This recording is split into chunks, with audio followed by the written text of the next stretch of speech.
Cette histoire commence avec un groupe d'aventuriers qui viennent de sceller quelque chose de très dangereux. Ils mentionnent qu'il ne s'agit que d'une question de temps avant que le donjon inversé ténébreux n'envahisse le monde entier, à moins que quelqu'un ne parvienne à vaincre le Seigneur des Ténèbres. Cela s'est déjà produit par le passé, et c'est pourquoi ils espèrent qu'un héros apparaîtra pour sauver l'humanité. Nous retrouvons ensuite ces aventuriers en plein combat contre un monstre puissant. Leur force est évidente. Ce groupe, connu sous le nom de Lance du Tonnerre, est de rang A et vient tout juste de vaincre une hydre. Mais attendez, ils sont observés. Il se trouve qu'ils diffusent leur aventure en direct et ont atteint 1 million de spectateurs. Impressionnant, ces aventuriers ne sont pas seulement puissants, ils sont aussi très populaires. Cependant, Yuk, notre protagoniste, décide de quitter la Lance du Tonnerre. Simon, le chef du groupe, veut comprendre pourquoi. Yuk lui explique que les récompenses ne sont pas équitables, une critique qu'il formule depuis toujours. Cette fois, il prouve qu'il a raison, car sa récompense est dérisoire. Simon lui rappelle que, bien que les aventuriers forment des groupes, ils restent indépendants et les gains sont proportionnels aux contributions. Barry, un autre membre, estime que c'est correct ainsi et que Yuk devrait au moins être reconnaissant de recevoir un peu d'argent, même s'il ne combat pas et profite des objets des autres. Yami partage cet avis, considérant que Yuk n'est utile que pour préparer les diffusions. Camilla, une autre membre, conseille à Yuk de contribuer davantage s'il veut plus de récompenses. Yuk lui rétorque que ses propos sont injustes, car il l'aide souvent grâce à sa magie. Elle élude ses paroles, et Simon conclut qu'il devra supporter la situation, car aucun autre groupe ne l'acceptera.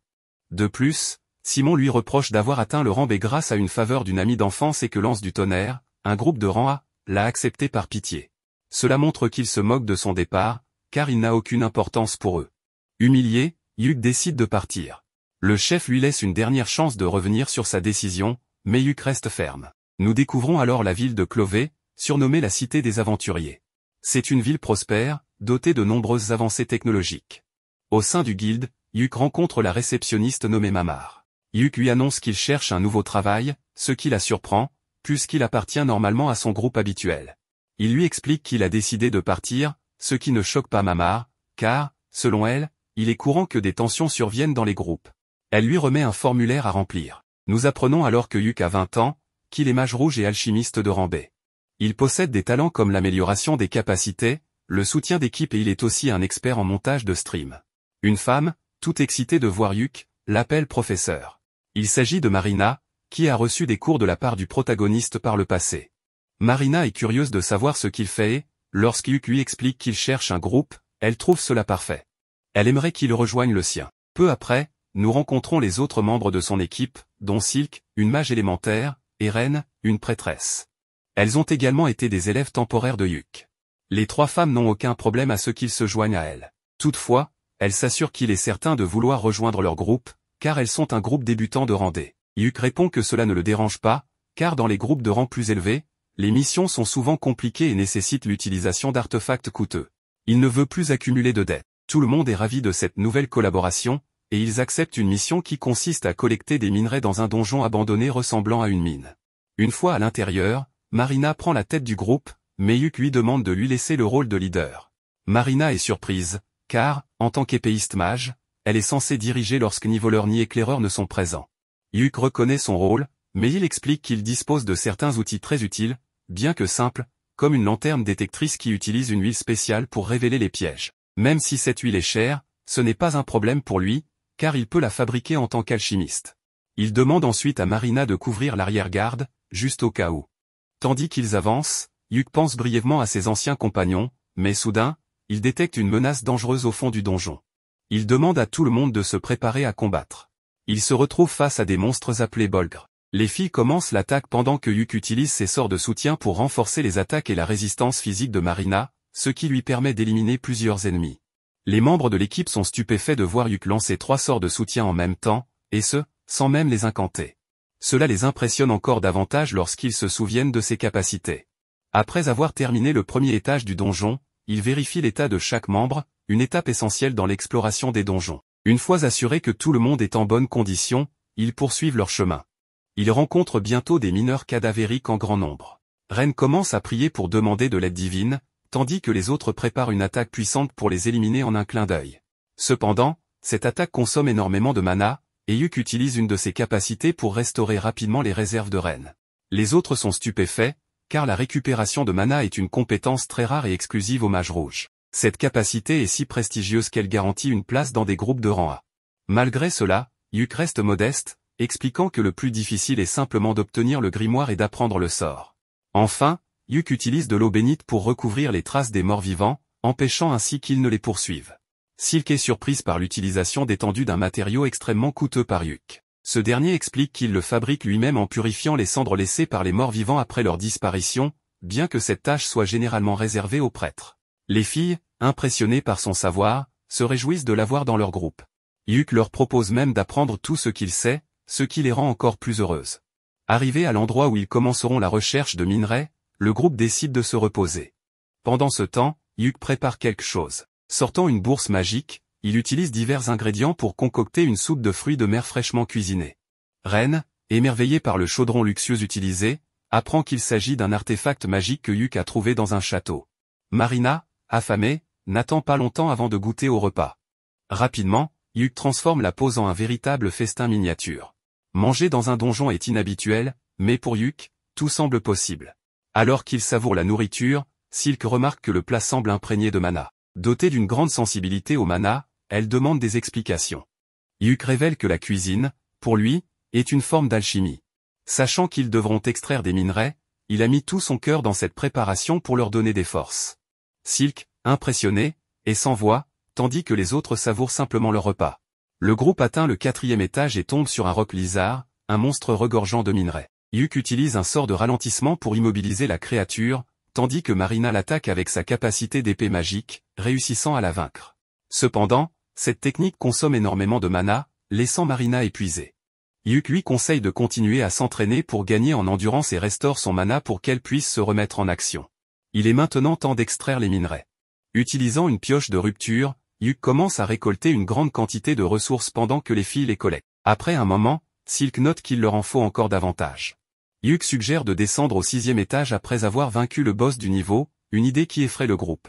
Le boss, un gigantesque crabe surnommé le crabe d'acier, est redouté pour sa puissance. Malgré leurs inquiétudes, Yuk les rassure et promet de s'occuper lui-même du boss pour prouver son utilité. Contre l'avis des filles, il insiste. Une fois face au boss, Yuk décide d'y aller seul et sort un artefact pour enregistrer le combat, une habitude qu'il a prise. Les filles lui suggèrent plutôt de diffuser le combat en direct, trouvant cela très divertissant. Le protagoniste n'a aucun problème à s'occuper seul du combat, mais avant tout, il demande quel est le nom du groupe. Le petit détail, c'est qu'ils n'en ont pas encore, n'étant pas officiellement enregistrés au sein de la guilde. Marina pense que c'est l'occasion idéale pour choisir un nom. Après quelques réflexions, elle propose trèfle. Selon elle, les 3 filles représentent les 3 feuilles du trèfle, et le protagoniste en est la 4e, celle qui porte chance. Tout le monde trouve cette idée excellente et décide de l'adopter. Une fois la mission terminée, ils enregistreront officiellement ce nom de la guilde. Comme le combat sera diffusé en direct, Yuk suggère que le groupe l'accompagne pour que cela soit une véritable performance d'équipe. Cependant, les filles estiment qu'il peut gérer cela seul. Après avoir activé son bouclier protecteur, Yuk commande à son artefact de commencer la diffusion en direct. Il ouvre la porte et fait face au redoutable crabe d'acier. Le combat commence avec le monstre attaquant violemment, mais Yuk esquive avec aisance. Il enchaîne rapidement une série de sorts, ralentissement, poison, paralysie, cécité et même un sort d'évanouissement, maîtrisant ainsi totalement le boss. Enfin, il utilise un puissant sort de gravité pour porter le coup fatal. Le crabe, complètement anéanti, ne représente plus une menace. La transmission terminée, Marina exulte de joie, incapable de contenir son excitation. Les filles, impressionnées, louent les capacités incroyables de Yuk. Elles se réjouissent aussi du fait qu'elles pourront vendre le crabe pour une somme importante, car Yuk l'a soigneusement rangé dans sa bourse magique pour le ramener aux guildes. Mais ce n'est pas tout, un coffre apparaît comme récompense pour avoir vaincu le boss. Il regorge de minerais précieux, bien plus que ce à quoi il s'attendait. Cette mission du groupe Trèfle ne pouvait pas mieux se terminer. Comme vous l'avez peut-être vu auparavant, le contenu à la mode actuellement concerne principalement les streams d'aventuriers ou les versions enregistrées et éditées sous forme de guides stratégiques. Certains préfèrent une approche plus détendue en cuisinant ou en fabriquant des potions dans des donjons. Ces streams génèrent énormément de publicité, ce qui pousse les compagnies à rechercher les groupes les plus prestigieux et les plus populaires. Vous savez, exactement comme cela fonctionne dans notre monde réel. En ce moment, les gens sont stupéfaits que le protagoniste ait vaincu le crabe d'acier sans bouger un seul doigt. Pendant leur voyage en carrosse, le protagoniste demande à tout le monde ce qu'il pense du nouveau membre du groupe, c'est-à-dire lui-même. Les filles sont clairement impressionnées et ravies de l'avoir comme compagnon. Il leur demande si cela ne leur semble pas étrange que leur ancien professeur ait soudainement rejoint leur groupe, mais elle n'y voit aucun problème. En fait, Silk propose qu'il devienne le chef du groupe, car il agit déjà comme tel et, de toute évidence, il est le plus puissant. Hyuk, cependant, pense ne pas mériter ce rôle, car il vient à peine de les rejoindre la veille. Mais les filles ont déjà décidé, il sera leur nouveau leader. Après avoir réfléchi quelques secondes, il finit par accepter, mais leur demande de lui dire immédiatement si elles ne sont pas satisfaites de son travail en tant que chef. Pendant ce temps, dans les ruines d'un certain château, au 4e étage, l'ancien groupe du protagoniste est en difficulté. Ils réalisent à quel point il leur était utile, même si cela ne leur semblait pas évident auparavant. Ils n'ont d'autre choix que de fuir. Jamie est blessée, et Camilla n'a plus de mana ni de potion pour la soigner, car c'était le protagoniste qui s'en occupait. Barry n'en a pas non plus, encore une fois parce que c'était le protagoniste qui les achetait. Cork, le nouveau venu, a une potion, mais il refuse de la donner à Simon, car il l'a achetée avec son propre argent. Après tout, le groupe lui avait dit que chacun devait se débrouiller seul. Cependant, face au danger mortel qui menace Jamie, Cork finit par céder. De l'autre côté, nous voyons le groupe Clové célébrer leur premier succès. Hyuk leur annonce qu'ils ont reçu une récompense pour avoir accompli leur mission. Bien que ce ne soit pas grand-chose, ils ont également gagné un bonus grâce au bon état du crabe d'acier. Hyuk demande à Silk comment les récompenses étaient réparties auparavant. Elle explique qu'elle gère l'argent et qu'ils ont un fonds commun pour économiser et acheter une maison, car passer de taverne en taverne n'est pas très pratique. Le protagoniste trouve ce système parfait et dit qu'il s'adaptera sans problème, puisque c'est dans l'intérêt du groupe. Pendant ce temps, Simon et les autres membres de l'ancien groupe discutent de leurs mésaventures et estiment qu'ils n'ont jamais été aussi mal en point. Ils reprochent à Cork d'être un lâche, et tous semblent d'accord. Cork, cependant, leur rétorque qu'ils sont idiots, car les ennemis de cet étage ont un sens de l'odorat si développé qu'ils auraient dû prévoir d'apporter des potions anti-aggro. Simon et Barry ne veulent pas admettre leur faute pour ne pas s'être préparés à l'avance. Cork, excédé, les traite d'incapables et déclare qu'ils quittent le groupe, car ils ne les supportent plus. Le protagoniste, ayant entendu tout cela, observe la scène. Marina demande ensuite ce que le groupe fera demain. Silk lui rappelle qu'ils suivront la recommandation de Hyuk, pour chaque mission accomplie, ils se reposeront 2 jours. Pour l'instant, il annonce qu'il ira acheter des provisions comme des potions, des parchemins, et qu'il fabriquera de l'eau sacrée avec les cendres des mineurs cadavériques. Ils conviennent de se retrouver dans 3 jours à la guilde des aventuriers et décideront alors quelle mission accepter. Cependant, un événement attire l'attention, on commence à diffuser la vidéo du combat de Hyuk contre le crabe d'acier. Elle devient virale. Ce qui est surprenant, c'est que les gens parlent très bien de lui et de son groupe. La vidéo génère énormément de vues. Les 2 présentateurs sont enthousiasmés par le fait qu'un mage rouge ait accompli une telle prouesse. Ils annoncent que le groupe s'appelle Clové et espèrent qu'il insufflera un vent de fraîcheur dans le monde des aventuriers. Cela ne plaît évidemment pas à l'ancien groupe du protagoniste, et les critiques ne tardent pas. Ils pensent que Hyuk s'est joint à un groupe de bas niveau juste pour briller. Malgré cela, Clové célèbre le début prometteur de leur nouvelle aventure, et Hyuk ne peut retenir quelques larmes de bonheur. Cependant, un certain individu semble très mécontent du comportement du protagoniste. Le lendemain, notre protagoniste se trouve à la guilde des aventuriers et s'adresse à Mamar. Il lui demande une mission qui offrirait beaucoup d'expérience et une bonne récompense pour 3 débutantes. Mamar trouve qu'il en demande trop, mais le protagoniste est convaincu que son groupe peut gérer des missions allant jusqu'au rang B. Elle lui propose alors une mission, récupérer des pierres dans une zone récemment occupée par une bête dangereuse. Il commence à y réfléchir, et c'est à ce moment que les filles arrivent. Il leur parle de la mission, et Marina, sans perdre une seconde, accepte. Mamar enregistre donc la mission. Le protagoniste leur demande 1 minute pour leur donner les détails, ce qu'il n'a pas eu le temps de faire puisque les filles ont accepté sans même l'écouter. Il explique que même si elles sont déjà allées dans la forêt d'Ordan, où se déroulera la mission, cette fois, une créature extrêmement dangereuse s'y trouve. Les filles ne s'attendaient pas à cela, mais elles affirment que ce n'est pas un problème, elles ont besoin d'expérience et d'argent. Elles sont persuadées qu'avec Hyuk à leur côté, tout se passera bien. Ils conviennent de se retrouver dans 1 heure. Entre-temps, Mamar donne le reçu de la mission à Hyuk. Elle avait tout orchestré pour que Clové accepte cette mission. La dernière mission de Clové a gagné énormément de popularité, et le public réclame plus de vidéos de leurs aventures. Le protagoniste n'a pas le choix, il décide de profiter de l'occasion pour accroître encore la popularité du groupe. Cependant, cet individu étrange continue de l'observer, visiblement très en colère, sans que l'on sache pourquoi. Alors que Hyuk se promène en ville, il remarque qu'il est suivi de manière flagrante. Malgré ses efforts pour échapper à son poursuivant, il finit par se retrouver face à lui. Cet homme, furieux, exige que Hyuk quitte le groupe Clové. Hyuk lui répond que cela n'a aucun sens, car il est actuellement le leader et n'a rejoint le groupe que 3 jours plus tôt. L'individu n'en revient pas et devient agressif, affirmant qu'il aurait dû être le vrai leader. Il commence à dire des choses insensées, comme quoi il l'a fait pour elle et qu'il mérite davantage cette place. Le protagoniste, pensant que cet homme est simplement ivre, utilise un sort pour le faire trébucher et le calmer. Pendant qu'ils se rendent sur leur mission, Silk explique que ce type s'appelle Bezio. C'est un individu qui a demandé à plusieurs reprises à rejoindre le groupe et qui, pire encore, croyait leur rendre service en le faisant. En résumé, c'est un personnage un peu fou et très lourd. Yuk raconte qu'il l'a laissé dans la rue, mais qu'il le signalera à la guilde à leur retour de mission. Et si cet individu continue d'insister, il prendra des mesures plus sévères. Cette déclaration rend les filles heureuses, surtout Marina. Le protagoniste en profite pour lui offrir quelques bonbons.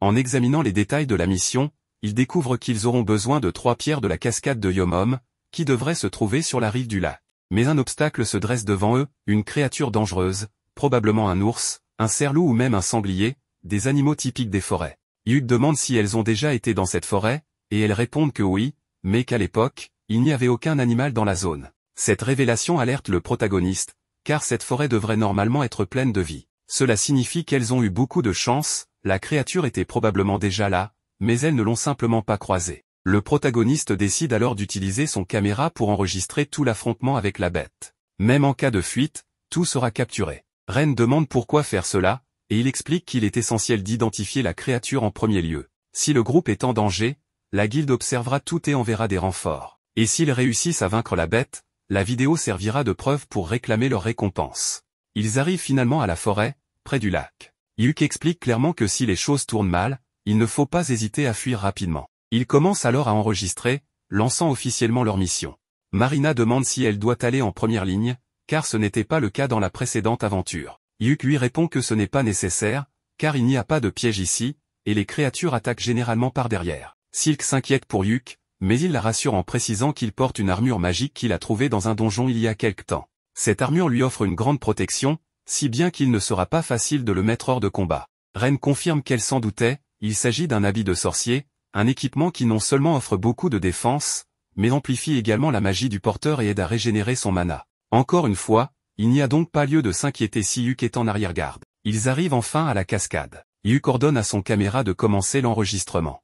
Et c'est alors que la bête fait son apparition. Il s'agit d'un Zarnag, une créature de très haut niveau qui habite dans les plaines du Nord ou dans des donjons d'une difficulté extrême. Cette créature est connue sous le nom de Roi du Nord et ne devrait absolument pas se trouver ici. Notre protagoniste est très inquiet, car il sait que son groupe n'a absolument pas le niveau pour affronter une telle bête. Il leur ordonne de s'enfuir immédiatement pendant qu'il retient la créature. Bien sûr, il espère que la guilde observe tout et enverra des renforts rapidement. La situation est si grave qu'il demande à Silk de prendre sa place comme leader, car il n'est pas sûr de s'en sortir indemne. Marina, cependant, refuse de fuir. Elle suggère que si Yuk peut distraire le Zarnag, toutes ensemble pourront en profiter pour le vaincre. Yuk n'est pas d'accord, considérant les risques trop élevés, mais voyant que les filles refusent de reculer, il n'a pas d'autre choix que d'accepter. Il active immédiatement un enchantement physique pour tout le groupe. Marina se lance alors à l'attaque. Comme on pouvait s'y attendre, ses efforts ne suffisent pas, et elle finit grièvement blessée par un coup du monstre. Yuk utilise alors plusieurs sorts, comme paralysie,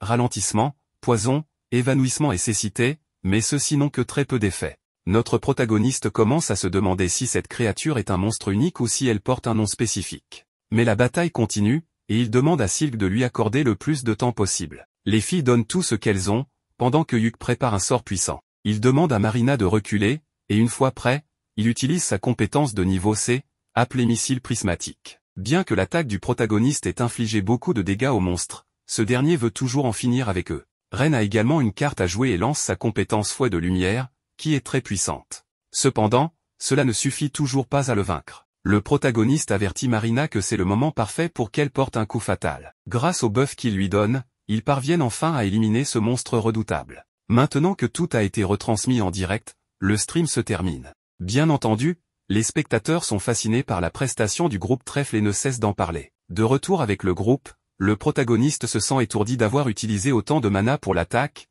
tandis que les filles ont du mal à croire qu'ils ont réussi à vaincre un adversaire aussi terrifiant. Yuk leur annonce qu'elle mérite un sermon, mais Ren riposte en disant qu'il en mérite un également, puisqu'il était visiblement prêt à combattre, même si cela devait lui coûter la vie. Silk, de son côté, critique également les consignes qu'il leur a données, et bien sûr, Marina en rajoute. Le protagoniste se rend compte qu'il fait face à un 3 contre 1, mais il leur demande de comprendre que leur victoire n'était qu'une question de chance. Cette remarque ne plaît pas aux filles, mais elles décident de discuter de tout cela plus tard. Pour l'instant, elles vont se rafraîchir dans l'eau pour se nettoyer après ce combat chaotique, tandis que le protagoniste se charge de préparer le campement. Cela lui rappelle le moment où il avait suivi un cours préliminaire d'aventurier avec les filles, environ 6 mois auparavant. À l'époque, il les avait félicités pour leur talent prometteur. Silk lui avait demandé des conseils pour s'améliorer, et il leur avait donné des retours spécifiques. Marina avait tendance à être un peu négligente, tandis que Silk était trop prudente, ce qui n'est pas toujours bon.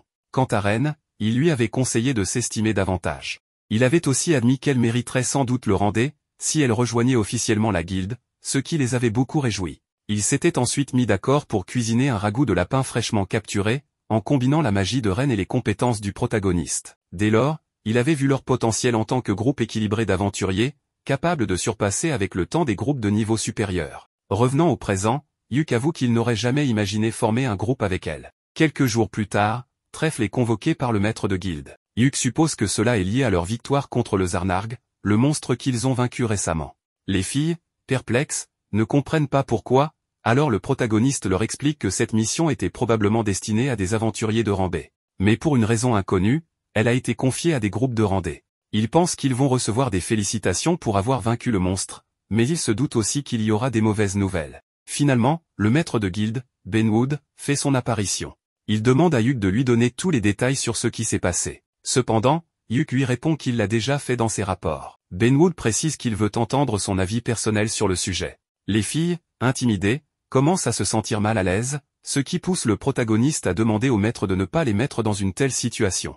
Si Benwood voulait tant parler avec le protagoniste, il aurait dû le convoquer seul au lieu d'effrayer les filles. Silk demande au protagoniste de se calmer et de se rappeler qu'il s'adresse au maître de guilde en personne. Cependant, peu après, Benwood félicite Yuk pour avoir mis de côté tant de formalités. Malgré cela, notre protagoniste reste contrarié par l'attitude violente du maître de guilde. Une fois assis, Yuk insiste que tout ce qu'il y a à savoir est déjà dans son rapport sur le Zarnarg. Benwood insiste néanmoins pour entendre son avis personnel. Yuk suggère alors qu'il pourrait s'agir d'un débordement, nécessitant une enquête. Benwood ordonne immédiatement une enquête d'urgence. Marina demande ce qu'est un débordement, et Yuk lui explique que cela se produit lorsque les monstres sortent de leur donjon. Benwood précise que les monstres ont un lien de mana avec les donjons, mais que ce lien peut se rompre. Cela peut également provoquer une stampede, un phénomène extrêmement dangereux qui pourrait mettre toute la ville en péril. Avant de partir, le maître de guilde présente ses excuses pour les avoir exposés à un tel danger, assurant que ce n'était pas intentionnel. Les filles minimisent l'incident, expliquant que ce n'était pas si grave,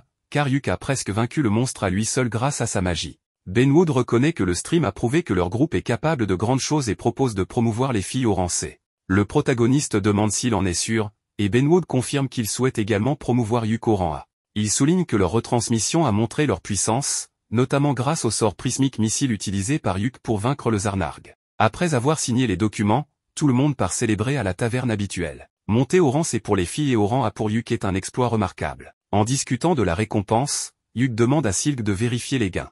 Il découvre une importante somme d'argent, car la mission a été reclassée au rang B, et Yuk a vendu le monstre à un bon prix. En triant les comptes, Silk informe Yuk qu'il a reçu une lettre de Benwood, une sorte d'excuse personnelle accompagnée d'un randal de platine, une pièce rare de grande valeur. Silk annonce qu'ils ont désormais les fonds nécessaires pour établir leur base.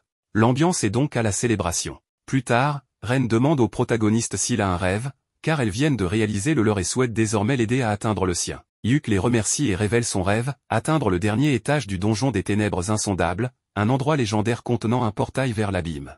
Il souhaite voir de ses propres yeux la frontière entre ce monde et l'inframonde. Il raconte qu'un de ses oncles avait réussi à atteindre ténèbres insondables, bien qu'il n'ait pas pu terminer le donjon. Yuk admire cet oncle depuis son enfance et a toujours rêvé de suivre ses traces. La rouquine trouve cela fascinant et propose même de retransmettre l'exploration en direct. Yuk, cependant, leur rappelle que ce n'est pas une tâche à prendre à la légère, l'accès au donjon nécessite une autorisation gouvernementale et un groupe de rang A au minimum. Cela n'effraie pas les filles, qui s'enthousiasment pour ce nouvel objectif collectif. Le prochain défi du groupe Trèfle est donc clair, ils iront dans le donjon des ténèbres insondables, quoi qu'il en coûte. En attendant, le groupe de Yuk est devenu la sensation du moment. Bien qu'ils aient fondé Trèfle il y a à peine un mois, ils figurent déjà parmi les groupes les plus populaires. Simon, de son côté, a du mal à croire que quelqu'un comme Yuk soit plus populaire que lui. Certains affirment que Yuk profite uniquement des missions de bas niveau, qu'il est médiocre et qu'il fait semblant d'être impressionnant. Mais l'envie se fait sentir, Simon apprend que Yuk a été promu au rang A récemment et s'inquiète de voir Yuk réussir si bien alors qu'il est lui-même dans une situation désespérée. Depuis que Yuk a quitté la lance du tonnerre, les nouveaux membres ont du mal à s'adapter et finissent généralement par abandonner le groupe rapidement. Les membres actuels sont tellement aveuglés qu'ils blâment tout le monde sauf eux-mêmes pour cette situation. Simon est particulièrement frustré de l'absence de Jamie. Camilla explique qu'elle n'avait simplement pas envie de venir et qu'elle s'éloigne progressivement du groupe en général. Pendant ce temps, Jamie regarde le stream de Yuk et de son groupe. Peut-être qu'elle commence à ouvrir les yeux sur la situation du moins, on l'espère. Barry suggère de demander à Yuk de revenir. Malgré ses défauts, il était capable de suivre le rythme du groupe, contrairement aux autres nouveaux membres. Camilla est d'accord, tout allait mieux quand Yuk était là. Simon ne pense pas très différemment et envisage même cette idée. Barry propose d'offrir une augmentation à Yuk pour le convaincre, en réduisant le salaire de Jamie, qu'il considère désormais comme inutile. Simon semble déjà avoir des plans en tête à ce sujet. De l'autre côté, le groupe Trèfle revient tardivement d'une mission et se dirige vers la guilde. En chemin, Marina interroge Yuk sur Mamar, remarquant qu'il semble bien s'entendre avec elle. Elle découvre que Mamar est l'une des plus anciennes membres du guilde et qu'elle connaît Yuk depuis ses débuts en tant qu'aventurier. La jalousie de Marina est évidente, mais elle essaie rapidement de détourner l'attention pour éviter que les autres ne s'attardent sur ses remarques. Peu après, Simon apparaît face à Yuk. Ce dernier demande aux filles d'aller parler avec Mamar pendant qu'il discute avec Simon. Ce dernier propose d'aller boire quelque chose, mais Yuk, fatigué de sa récente mission, refuse poliment. Simon insiste, lui demandant de revenir dans l'anse du tonnerre. Il lui rappelle leur rêve d'enfance, atteindre le portail de l'abîme pour voir la frontière entre leur monde et l'inframonde. Simon affirme que Yuk aurait tout ce dont il a besoin avec l'anse du tonnerre, un groupe de rang A, les autorisations nécessaires du gouvernement et du guilde. Il propose même d'augmenter son salaire pour le convaincre. Mais Yuk refuse fermement, déclarant qu'il est désormais le leader de Trèfle et qu'il n'a aucune intention d'abandonner son groupe. Simon, contrarié, lui demande s'il est conscient des problèmes qu'il rencontre depuis son départ et s'il ne ressent pas de remords. Il lui reproche même d'être en partie responsable des difficultés actuelles de l'anse du tonnerre. Mais Yuk lui rappelle que c'est eux qui l'ont traité comme de la poubelle et qu'il n'a aucune envie de retourner dans leur groupe. Simon n'en revient pas, mais les filles, qui avaient discrètement écouté toute la conversation, font irruption. Marina demande à Yuk s'il compte les abandonner, ce à quoi il répond qu'il n'en est absolument pas question. Il leur promet qu'il restera leur leader pour toujours. Il insiste cependant sur le fait qu'ils doivent maintenant terminer leur rapport de mission avant d'aller, comme d'habitude, célébrer un peu leur succès. Dans une autre scène, Yuk assis avec ses amis, leur annonçant qu'une guilde leur a confié une mission qu'ils doivent accomplir. Cette demande provient d'Hurty, une entreprise très influente. Silk mentionne que son arc provient justement de cette compagnie. Hurty fait la promotion d'un nouveau produit, et les trois doivent porter la toute dernière armure fabriquée par une filiale d'Hurty. De plus, l'entreprise utilisera leurs images à des fins promotionnelles. Les filles sont ravies, surtout Marina. Leur enthousiasme atteint son paroxysme lorsqu'elle découvre la généreuse récompense et la haute qualité de l'armure. Ainsi, la prochaine mission de l'escouade Clovey consiste à accomplir leur tâche tout en portant l'armure dernier cri d'Hurty. La mission se déroule dans la ville de Qualto, où se situe le siège d'Hurty, plus précisément dans les ruines d'Aion. À son arrivée, Yuk commente qu'il est déjà venu ici quelques fois avec son ancienne équipe à l'époque. À ce moment-là, ses amis apparaissent vêtus de leurs nouvelles armures, resplendissantes. Yuk est un instant subjugué par leur beauté avant de leur offrir un petit sourire. Même si elles ne sont pas encore habituées à ces tenues, elles s'y feront rapidement. Il explique ensuite que, cette fois, ils ne feront pas de diffusion en direct. À la place, ils enregistreront des séquences vidéo directement pour Hurty. Ainsi, ils commencent leur tournage, puis entrent dans les ruines d'Aion, une immense ruine antique ne comptant que 4 étages. Leur objectif est d'atteindre le sanctuaire de la cité abandonnée. En explorant, ils découvrent des escaliers menant vers les bords est et ouest. Marina propose de descendre en rappel, mais Yuk l'avertit que c'est trop dangereux. Pour prouver son point, il ramasse une pierre et la laisse tomber dans le vide. Dès qu'elle touche le sol, des barrières électriques invisibles bloquent le passage. Ces barrières, créées grâce à un puissant sort de distorsion, empêchent toute traversée. Ils descendent ensuite au 2e étage, où Yuk remarque un cercle rouge au centre de la zone. En s'approchant, il réalise qu'il s'agit d'un piège géant. Il attrape un long bâton et le pousse vers le cercle rouge. Dès que le bâton touche la zone, des flèches et des lances jaillissent de toutes parts. Évitant habilement cette pluie de projectiles, il progresse jusqu'à un escalier menant plus bas. Avant de descendre, Yuk suggère de prendre une collation rapide. Alors qu'ils s'apprêtent à avancer, ils s'arrêtent soudainement, quelque chose leur bloque le passage. Instinctivement, ils se mettent en position de combat. Devant eux se dressent 4 énormes orques. Silk saisit son arc, mais Yuk lui ordonne de rester calme. Toutefois, Silk est enflammée et déclare qu'elle les éliminera tous. Elle s'exclame qu'ils ne doivent en laisser aucun s'échapper. Ces orques ne sont pas de simples monstres, car malgré leur niveau C, Yuk leur demande de ne pas les sous-estimer. Yuk établit rapidement un plan de bataille, attaquant d'abord avec la magie et les flèches, ensuite Marina chargera et Silk fournira un soutien à distance. Marina lance une boule de feu, faisant reculer les orques, tandis que Yuk les bombarde de pierres explosives de tous les côtés. Silk termine le travail en les transperçant de ses flèches une à une. Affaiblie, Marina fonce, son épée enveloppée d'énergie, et tranche une orque en deux avant de bondir dans les airs pour en abattre une autre. Après le combat, Yuk ramasse un fragment doré, tandis que Marina trouve une étrange lettre sur l'une des orques. En la lisant, Yuk comprend qu'il s'agit d'un enregistrement d'inspiration, un artefact ancien capable de révéler un potentiel caché. Il n'a pas beaucoup de valeur marchande et le vendre serait un gâchis. Il propose alors de le restaurer eux-mêmes. Cet objet peut légèrement améliorer les talents d'un utilisateur, comme lui offrir une classe secondaire ou débloquer une nouvelle compétence. Après discussion, il décide que Marina en bénéficiera, puisqu'elle ne possède encore qu'une seule classe.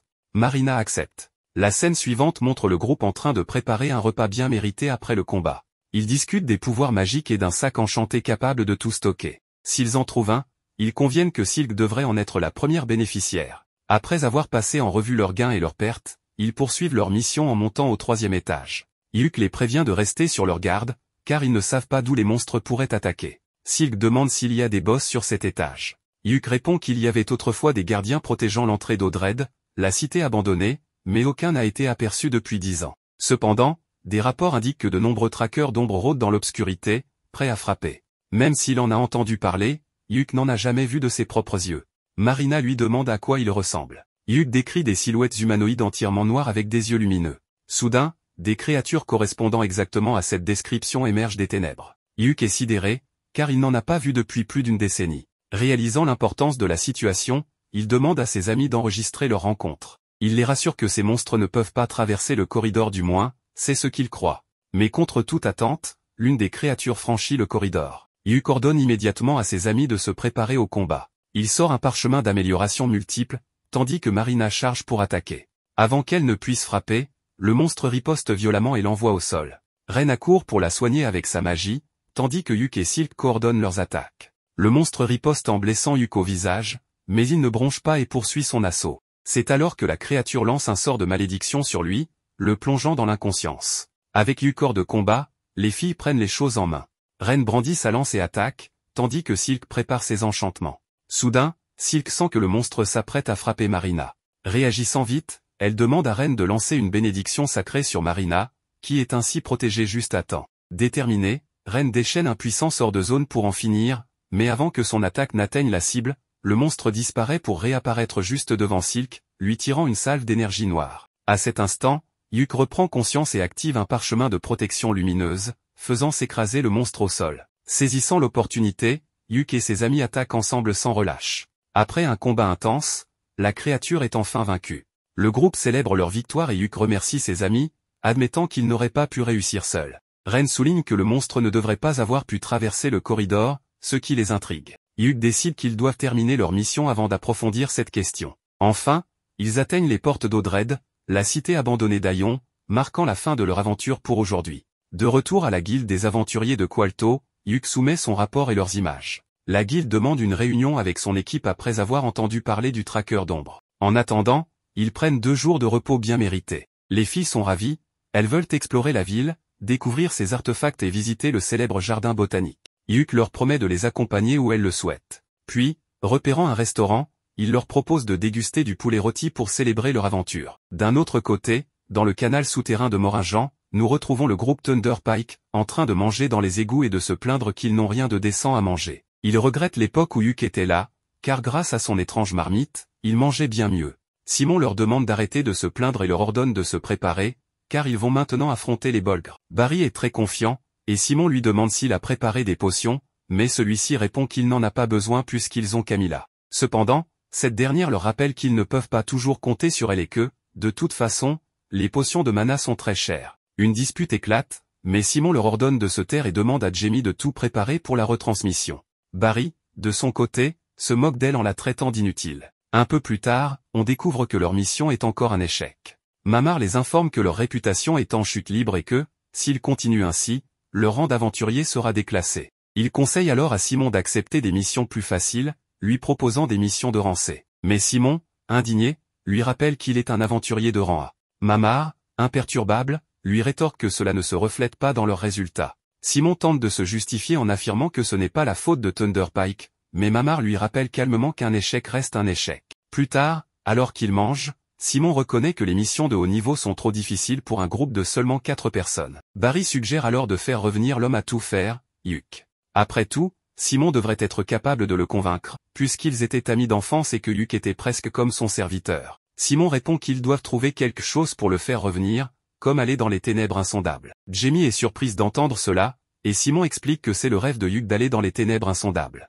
Il est donc probable que si on lui propose d'y aller, il accepte l'invitation. De plus, il pourrait coopérer avec d'autres groupes pour plus de sécurité. Mais en réalité, il n'aurait même pas besoin d'y aller pour de vrai, il suffirait de faire semblant. Après tout, le groupe de Hugh est seulement de niveau C, donc même s'il le voulait, il ne pourrait pas y aller. En entendant cela, Jamie pense que ces types sont vraiment irrécupérables. Pendant ce temps, de leur côté, Hugh informe les filles que le donjon des ruines d'Aion est fermé en raison d'une enquête. Alors qu'ils marchent dans les rues, de nombreuses personnes les reconnaissent et les encouragent, tandis que d'autres ne les voient que comme des novices. Cependant, Hugh leur assure qu'ils n'ont pas à s'inquiéter, car le monde est rempli de gens envieux.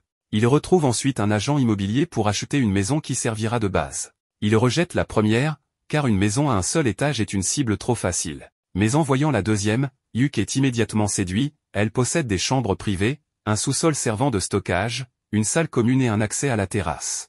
Tout le monde adore cette maison, mais l'agent immobilier, nommé Honday, souhaite leur montrer une dernière propriété. Cependant, en marchant dans la rue, Hugh se sent mal à l'aise en réalisant que cette maison est située non loin de la base de Thunder Pike. En apprenant cela, les filles informent Honday qu'il n'est pas nécessaire de voir la dernière maison, car elles sont déjà convaincues par la précédente. De plus, elles ne veulent absolument pas avoir Thunder Pike comme voisin. Sans perdre de temps, Hugh et les filles commencent à emménager. Hugh est surpris lorsque les filles lui demandent quelle chambre il va prendre, car il pensait qu'elles allaient vivre seules. Mais elles lui font comprendre qu'elles veulent vivre avec lui. Hugh est un peu nerveux, mais elles lui disent que cela ne sert à rien de discuter. Après tout, comment pourrait-il abandonner 3 filles sans défense dans une maison? Finalement, il accepte, mais leur demande de bien verrouiller leur porte, car après tout, il reste un homme. Après avoir terminé leur installation, ils vont manger. Hugh leur offre une gigantesque tablette en guise de décoration et de cadeau de pendaison de crémaillère, car elle leur sera utile pour regarder leurs propres vidéos et planifier des stratégies. Tout le monde est ravi et trinque à leur nouvelle base. Mais à ce moment-là, une publicité de Thunder Pike apparaît sur l'écran, annonçant leur mission de trouver les ténèbres insondables. Les filles se tournent immédiatement vers Hugh, mais il leur assure que, bien que ce soit son rêve, il ne s'agit pas d'une course. D'ailleurs, son rêve a un peu changé ces derniers temps, car maintenant, il veut aller aux ténèbres insondables avec elle. À cet instant, un message magique de la guilde lui est parvenu. En la lisant, il découvre qu'il s'agit d'une demande de soutien venant de Thunder Pike. Il demande alors poliment à Mamar de les informer qu'il refuse de collaborer avec eux. Un peu plus tard, alors qu'il se promène en ville, Simon l'aborde directement et exige une explication. Mais Hugh lui répond très clairement qu'il n'a aucune intention de collaborer avec Thunder Pike. Il ira aux ténèbres insondables, mais pas avec eux. Il conseille même à Simon de réfléchir à ses choix une bonne fois pour toutes. Il fait déjà partie d'un autre groupe, et il est très malpoli et impoli de lui demander de revenir dans leur groupe. Simon, comme d'habitude, essaie de le blâmer pour tous ses échecs. Bien que Hugh soit agacé, il répond qu'il n'ose pas le rendre responsable d'avoir quitté Thunder Pike. On l'obligeait toujours à préparer les choses, à enquêter sur la mission, à collecter des informations sur le donjon. On lui confiait toutes les tâches qui n'étaient pas liées au combat, et il a supporté cela pendant longtemps en espérant qu'un jour il s'en rendrait compte. Mais ils n'ont jamais pensé à lui, alors il ne veut pas maintenant entendre parler de cette histoire d'amis. Ren lui prend la main, l'aidant à se calmer, et après s'être excusé auprès de Ren, Hugh décide de partir. Simon tente encore de le convaincre en lui expliquant que s'ils échouent à nouveau, Thunder Pike sera rétrogradé. Mais Hugh lui répond clairement que ce n'est plus son problème. 2 semaines plus tard, le maître de guilde informe Hugh qu'il est fort probable qu'un débordement soit en train de se produire, en montrant divers points sur la carte où des événements similaires ont eu lieu. Hugh demande ce qu'en pense l'Académie royale, et le maître de guilde lui répond qu'ils ne peuvent pas exclure la possibilité qu'il s'agisse d'un débordement. Surpris, Hugh lui demande si cela concerne la mission d'enquête sur les ténèbres insondables. Le maître de guilde l'arrête et explique que si cette mission a été approuvée, c'est probablement parce qu'elle est liée à la vague de monstres. Le maître de guilde confie alors à Hugh une mission pour son groupe, Trèfle, enquêter sur les ténèbres insondables. Mais Hugh objecte, expliquant qu'un groupe de rang C ne peut pas être envoyé sur une mission aussi dangereuse. Cependant, Benwood révèle que le groupe Scordia s'est retiré. Il précise qu'il ne demande pas à Hugh de conquérir l'endroit, seulement de l'étudier. Hugh insiste sur le fait que pour progresser, il faut compléter la mission, mais Benwood refuse et lui remet un précieux parchemin de sortie. Il veut des informations provenant directement de Hugh et de personne d'autre. À ce moment-là, Mamar entre dans la pièce et remet à Hugh une demande officielle, le groupe Trèfle est temporairement considéré comme un groupe de rang A. La mission leur est confiée sur ordre du roi de Welmelia. Sans autre option, Yuk informe ses coéquipières et leur dit qu'il préférerait refuser cette mission. Bien que la récompense soit alléchante et que cela améliorerait leur score, c'est une mission dangereuse et il manque encore d'expérience. Silk lui répond qu'elle comprend ses inquiétudes, mais qu'ils peuvent se préparer. De toute façon, tôt ou tard, ils devront explorer ce donjon pour trouver le portail vers l'abîme, donc c'est une bonne occasion d'y aller en avance. Toutes les filles sont d'accord. Ren demande alors à Yuk s'il a peur, et il lui avoue qu'il a effectivement peur mais de les perdre. Ren l'enlace et lui dit d'accepter la mission. Voyant ses coéquipières déterminées à l'aider, il s'excuse auprès d'elle. Silk explique aux autres que leur professeur a longuement réfléchi à leur sécurité, et qu'elles doivent progresser autant que possible pour qu'ils n'aient plus à s'inquiéter pour elles. Après avoir trouvé un accord, ils se rendent auprès de Benwood et l'informent qu'avant de partir, ils veulent recruter un autre membre pour les soutenir. Ils demandent à Benwood de leur recommander quelqu'un de compétent. Benwood leur apprend que Mamar a déjà anticipé cela et leur présente Néné, qui souhaite les rejoindre. Mamar précise qu'elle est la fille d'un ami et qu'elle a causé des ennuis dans sa terre natale. Il l'a donc amenée avec lui pour l'aider à changer de voie. Néné se présente alors sous le nom de Néné Shilfindle, une ancienne voleuse devenue ninja. Elle promet de se consacrer entièrement au groupe. En ce moment, le groupe se trouve à l'entrée du donjon, et Silk est surprise de voir qu'elle se situe juste sous le siège de la guilde. Mamar explique que la guilde a été construite à cet endroit précisément pour sceller l'entrée et la protéger. Benwood veut leur annoncer une nouvelle, Scordia, l'un des 3 groupes de rang A, s'est retiré de l'enquête. C'était déjà connu, mais maintenant, le groupe Grantsblow a fait de même. Cela signifie que seul Thunder Pike est encore disponible pour cette mission. Cependant, un membre précise que Simon, le chef, n'a pas été totalement transparent sur l'utilisation des fonds alloués, ce qui ne surprend pas le protagoniste. Une enquête sera rapidement ouverte à ce sujet. Benwood leur rappelle de respecter les règles générales des donjons, mais le protagoniste trouve cela évident. Les filles ont aussi préparé plusieurs stratégies pour assurer le bon déroulement de la mission. Pour le moment, leur groupe part en mission et fait ses adieux aux autres. Cependant, le protagoniste veut commencer en lançant un live stream. Les spectateurs sont intrigués et espèrent un contenu intéressant. Au premier étage, tout se passe plutôt bien. Néné, chargée de guider l'équipe, décide d'aller explorer un peu plus loin. Marina félicite Ren pour son nouveau bâton, qu'elle a baptisé bâton cramoisi, un artefact qui renforce considérablement la magie offensive. Silk demande au protagoniste ce qu'il pense du donjon jusqu'ici, et il avoue être moins enthousiaste qu'il ne l'avait imaginé. Les filles trouvent cela normal puisqu'ils viennent à peine de commencer, mais Silk, elle, est surexcitée. Pour elle, c'est un rêve qui se réalise. Depuis qu'elle est devenue aventurière, elle a décidé de rester dans la société humaine et de gagner de l'argent. Cependant, sa vision du monde a changé grâce au protagoniste, et accomplir son rêve à ses côtés l'émeut profondément. Néné revient après avoir exploré la route et annonce que cet endroit est très étrange. Pendant qu'ils poursuivent leur chemin, le protagoniste leur apprend que Thunder Pike est déjà arrivé au 8e étage. Marina est surprise, car cela fait 2 semaines qu'ils sont ici, et ne progresser que jusqu'au 8e étage est peu.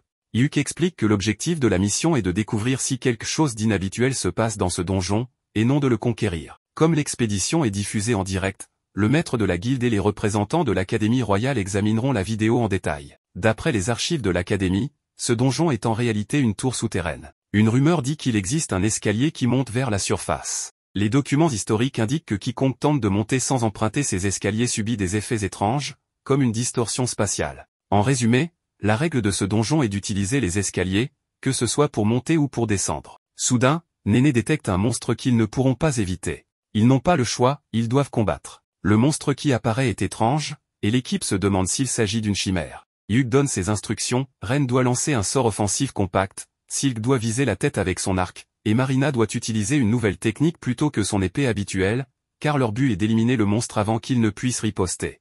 Marina, la rousse, mentionne qu'elle aurait aimé utiliser une épée, car grâce à un parchemin que le protagoniste lui a donné, elle a obtenu la classe secondaire de samouraï. Néné est surprise que Marina ait 2 classes aussi particulières, mais cette dernière avoue qu'elle aurait préféré apprendre la magie. L'équipe enchaîne les attaques et blesse sérieusement la créature. Après plusieurs assauts combinés, ils finissent par la vaincre, même s'ils ont peut-être un peu exagéré. Après un moment, ils atteignent une zone sécurisée où ils décident de se reposer. Ils arrêtent temporairement la diffusion, et tout semble se dérouler à merveille. Avant de continuer, il faut faire le point sur l'état de chacun. Comme prévu, tout le monde est en pleine forme, car ils n'ont affronté qu'un seul monstre. À présent, il est temps d'ouvrir un coffre. Yuk hésite à le montrer en direct, car Silk pense que si des aventuriers de bas niveau obtiennent un butin spécial, cela pourrait provoquer de la jalousie. Il décide donc de ne pas filmer cette partie. Néné veut ouvrir le coffre, mais découvre qu'il est piégé. Heureusement, elle est bien préparée et désamorce le mécanisme sans difficulté avant d'ouvrir le coffre. À l'intérieur,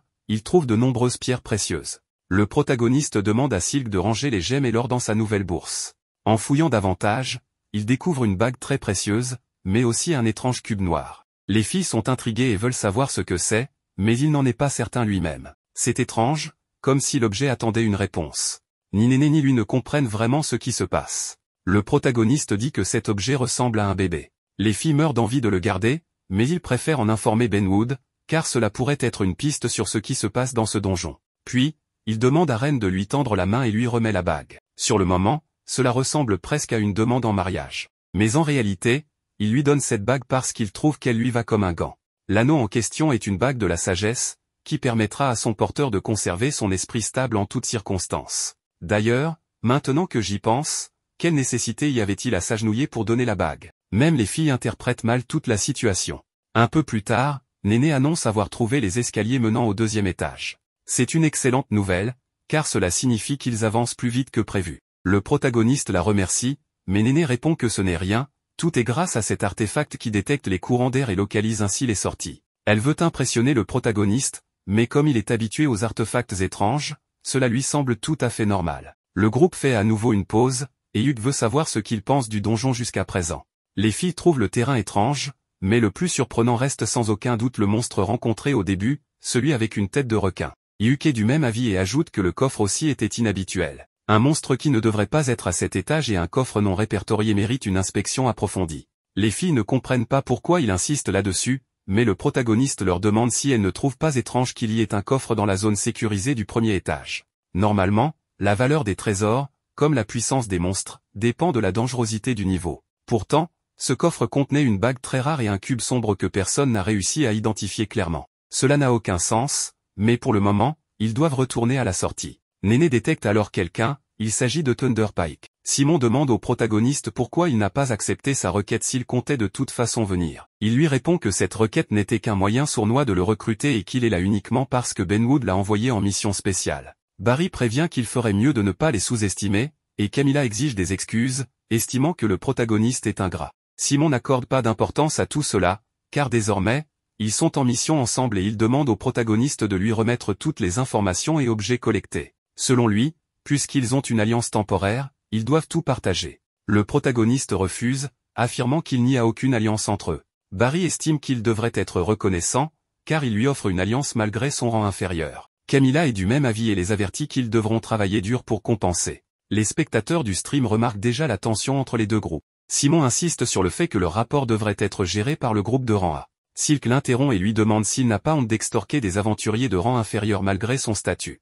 Barry lui ordonne de se taire, tout comme Camilla, et il la méprise pour être une elfe noire, ce qui est évidemment inacceptable. Les autres filles s'indignent de ses propos, mais Simon leur ordonne de se taire, affirmant qu'il parle uniquement avec Hugh. Le protagoniste explose de colère et hurle à Simon de la fermer immédiatement. Il considère Silk comme un membre de sa famille et ne laissera personne lui manquer de respect. Simon tente à nouveau de manipuler Hugh pour l'apaiser, mais ce dernier en a assez. Il leur dit clairement qu'il trouve répugnant de devoir collaborer avec eux et leur répète qu'il ne travaillera jamais avec Thunder Pike. 2 jours plus tard, Benwood informe Thunder Pike que plusieurs plaintes ont été déposées contre eux. Parmi les plaignants figurent des sponsors, le Conseil elfique, l'Union civile de Wellem et même le quartier général de la guilde. Simon ne comprend pas pourquoi, estimant que c'est le groupe inférieur qui les a insultés et perdu son sang-froid. De plus, il continue d'insulter l'elfe noir, ce qui exaspère Benwood. Ce dernier est furieux de leur attitude insupportable et leur rappelle que leurs commentaires discriminatoires ont été diffusés en direct devant tout le monde, ce qui a terni l'image du royaume.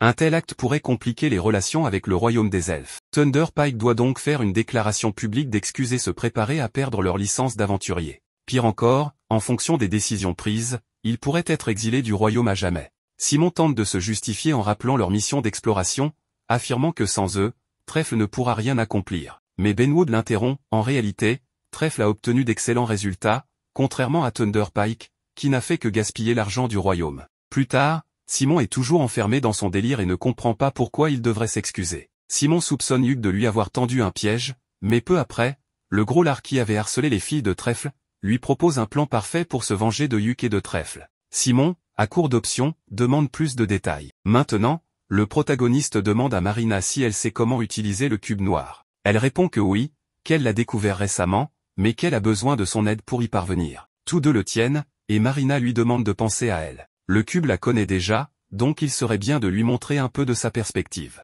Hyuk commence à penser à Marina, et soudain, le cube brille et se transforme en une grande épée de qualité exceptionnelle. Le protagoniste ne comprend toujours pas comment fonctionne ce cube, mais Marina lui explique que c'est un peu comme un bébé, il a besoin à la fois d'une mère et d'un père. Ensuite, le groupe est sur le point d'entrer à nouveau dans les ténèbres insondables. Le protagoniste est bien conscient que si le danger est trop grand, il devra utiliser le parchemin de sortie. Pour l'instant, il commence la mission et s'adresse aux spectateurs pour leur annoncer qu'il s'agit de la deuxième incursion de trèfle dans le donjon. Leur objectif est d'atteindre les escaliers menant au 3e étage afin d'explorer davantage. Un peu plus tard, on les voit descendre les escaliers, et tout se passe plutôt bien. Il semble que le donjon n'ait pas changé depuis leur dernière visite. Mais en arrivant au 2e étage, ils se retrouvent face à un paysage totalement inattendu. Ils ne comprennent pas comment cela est possible. Hyuk leur demande de rester calme, car il existe déjà des étages qui ressemblent à des zones extérieures. Ren lui répond que oui, mais que cela ne devrait pas arriver dès le 2e étage. En général, ces environnements n'apparaissent qu'à partir du 20e étage, ce qui rend la situation très étrange. Comme il faut rassembler des informations, Ren décide d'utiliser sa magie pour sonder les alentours. Elle ne détecte absolument rien, pas même un monstre. Mais lorsqu'elle demande à Hyuk de tourner à gauche, elle aperçoit une sorte de maison. Malheureusement, ses yeux commencent à fatiguer, alors il va falloir aller voir sur place. Silk trouve cela fascinant qu'il y ait une maison ici, et Hyuk est d'accord, c'est très étrange de trouver une maison intacte dans un donjon. Il y a forcément quelque chose d'anormal. De plus, il est inquiet à propos du soleil visible dans ce monde, s'il s'agit d'un artefact, d'accord, mais si c'est un vrai soleil, cela signifie que la nuit pourrait être dangereuse. Un peu plus tard, ils arrivent à la maison. Hyuk hésite sur ce qu'il doit faire. Ren ne perçoit aucune trace de mana, mais Hyuk sait que l'entrée pourrait être risquée. Soudain, une vieille femme sort de la maison et leur dit qu'elle n'a pas eu de visiteurs depuis longtemps. Tout le monde est surpris, car personne ne devrait vivre dans un donjon. Il lui demande pourquoi elle est ici, mais elle répond que c'est une longue histoire et les invite à entrer pour en discuter. Le protagoniste refuse immédiatement, ce n'est pas un endroit pour prendre le thé, mais un donjon. La vieille femme les regarde avec compassion et leur dit qu'ils devraient se dépêcher, car la nuit va tomber, et tout va empirer. À ce moment-là, l'espace autour d'eux commence à se distordre. La maison grandit et la vieille femme se transforme en une femme magnifique. Elle regarde le protagoniste avec pitié et lui dit qu'il était sur le point de franchir un seuil dangereux. Elle lui demande s'il savait qu'il ne devait pas entrer, car elle adore les hommes intelligents. Cette femme n'est autre que la déesse Perséphone, la souveraine de la vie et de la mort. Perséphone est surprise que le protagoniste la connaisse. Elle leur explique qu'elle passe son éternité à guider les âmes des morts et qu'elle trouve fascinant qu'ils soient arrivés jusqu'ici. Mais elle les prévient, maintenant qu'ils sont là, ils ne pourront plus en ressortir vivants. Sans perdre une seconde, le protagoniste s'incline et lui dit qu'ils se reverront lorsque son temps sur cette terre arrivera à sa fin. Perséphone l'observe attentivement et lui dit qu'elle se souviendra bien de ses paroles. Quelque chose arrive alors au protagoniste, mais il dit aux autres de courir vers les escaliers immédiatement. Pris d'une grande urgence, il utilise son enchantement physique pour accélérer leur fuite. Il réalise que la présence de Perséphone signifie que cet endroit est littéralement le royaume des morts. Après une course effrénée, le groupe parvient finalement à s'échapper et à survivre. Mais ils sont complètement épuisés. Avoir passé la nuit dans le royaume des morts les a tant affaiblis que le protagoniste ne peut même plus utiliser sa récupération de mana. Cependant, ce qui inquiète le plus les filles, c'est ce qui est apparu sur son visage, une marque étrange.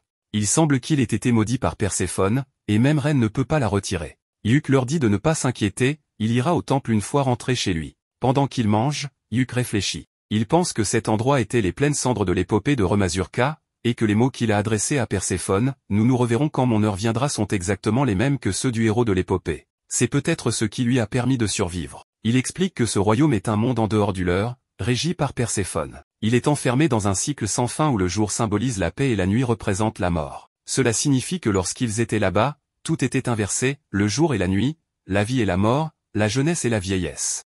Il pense que cela doit être une caractéristique propre aux ténèbres insondables.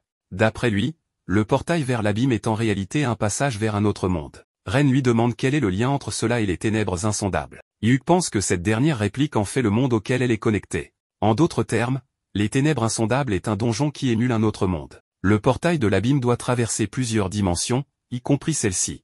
Si c'est vrai, alors le donjon pourrait être capable de recréer d'autres mondes, comme les pleines cendres. Enfin, ce ne sont que les hypothèses du protagoniste. Maintenant qu'il y pense, Hyuk veut savoir à quel étage il se trouve, mais il semble qu'il n'ait aucun moyen de le savoir. Il soupçonne qu'il pourrait être au 30e étage, précisément celui atteint par l'expédition d'il y a 20 ans. Il semble qu'ils aient sauté plusieurs étages sans comprendre pourquoi. Selon Marina, il est probable que les escaliers les transportent à des étages aléatoires et que le deuxième étage du début n'était peut-être pas réellement le deuxième. En tenant compte de cela, le protagoniste ne sait pas s'il doit se retirer ou continuer. Silk pense qu'il est encore trop tôt pour y réfléchir et recommande de se reposer. Les autres filles sont du même avis, car elles ont à peine l'énergie de marcher. Tout le monde décide donc de se reposer. Hyuk est le premier à s'endormir, mais à son réveil, il est attaché. Simon dit l'avoir suivi. Hyuk lui demande ce qu'il veut, mais Simon reste confiant car il dit avoir l'avantage, et il semble dire vrai. Camilla dit qu'elles ont toutes été attachées pendant leur sommeil, et Barry avertit que ce que Ren porte autour du cou est un collier de soumission. Simon raconte qu'il l'a reçu d'un sponsor qui déteste profondément le protagoniste. Grâce à cela, Ren obéira à tout ce qu'il ordonne. Bien sûr, il n'a pas de bonnes intentions. Maintenant qu'ils ont été considérés comme des criminels et exilés, tout lui est égal. Simon dit qu'il veut donner une seconde chance au protagoniste et faire la paix. Il lui tend un papier à signer. Ce document indique que dès le début de la mission, Trèfle a demandé une alliance avec Thunder Pike. Il stipule également que la discrimination envers les elfes est un problème chez Trèfle et que Thunder Pike a été sollicité pour donner l'exemple. Il accuse Trèfle de tous les dégâts causés en raison de leurs mensonges, notamment ceux de leur chef, Hyuk. De plus, le protagoniste est censé exprimer de profonds regrets et s'excuser auprès de Thunder Pike, qui est totalement innocent. Enfin, Thunder Pike absorbera Trèfle pour l'aider à corriger son comportement. En résumé, Simon veut que Hyuk dise tout cela en direct pour redorer l'image de Thunder Pike. Le protagoniste refuse, mais Simon commence à le frapper. Il estime que Hyuk lui doit tout après les avoir abandonnés.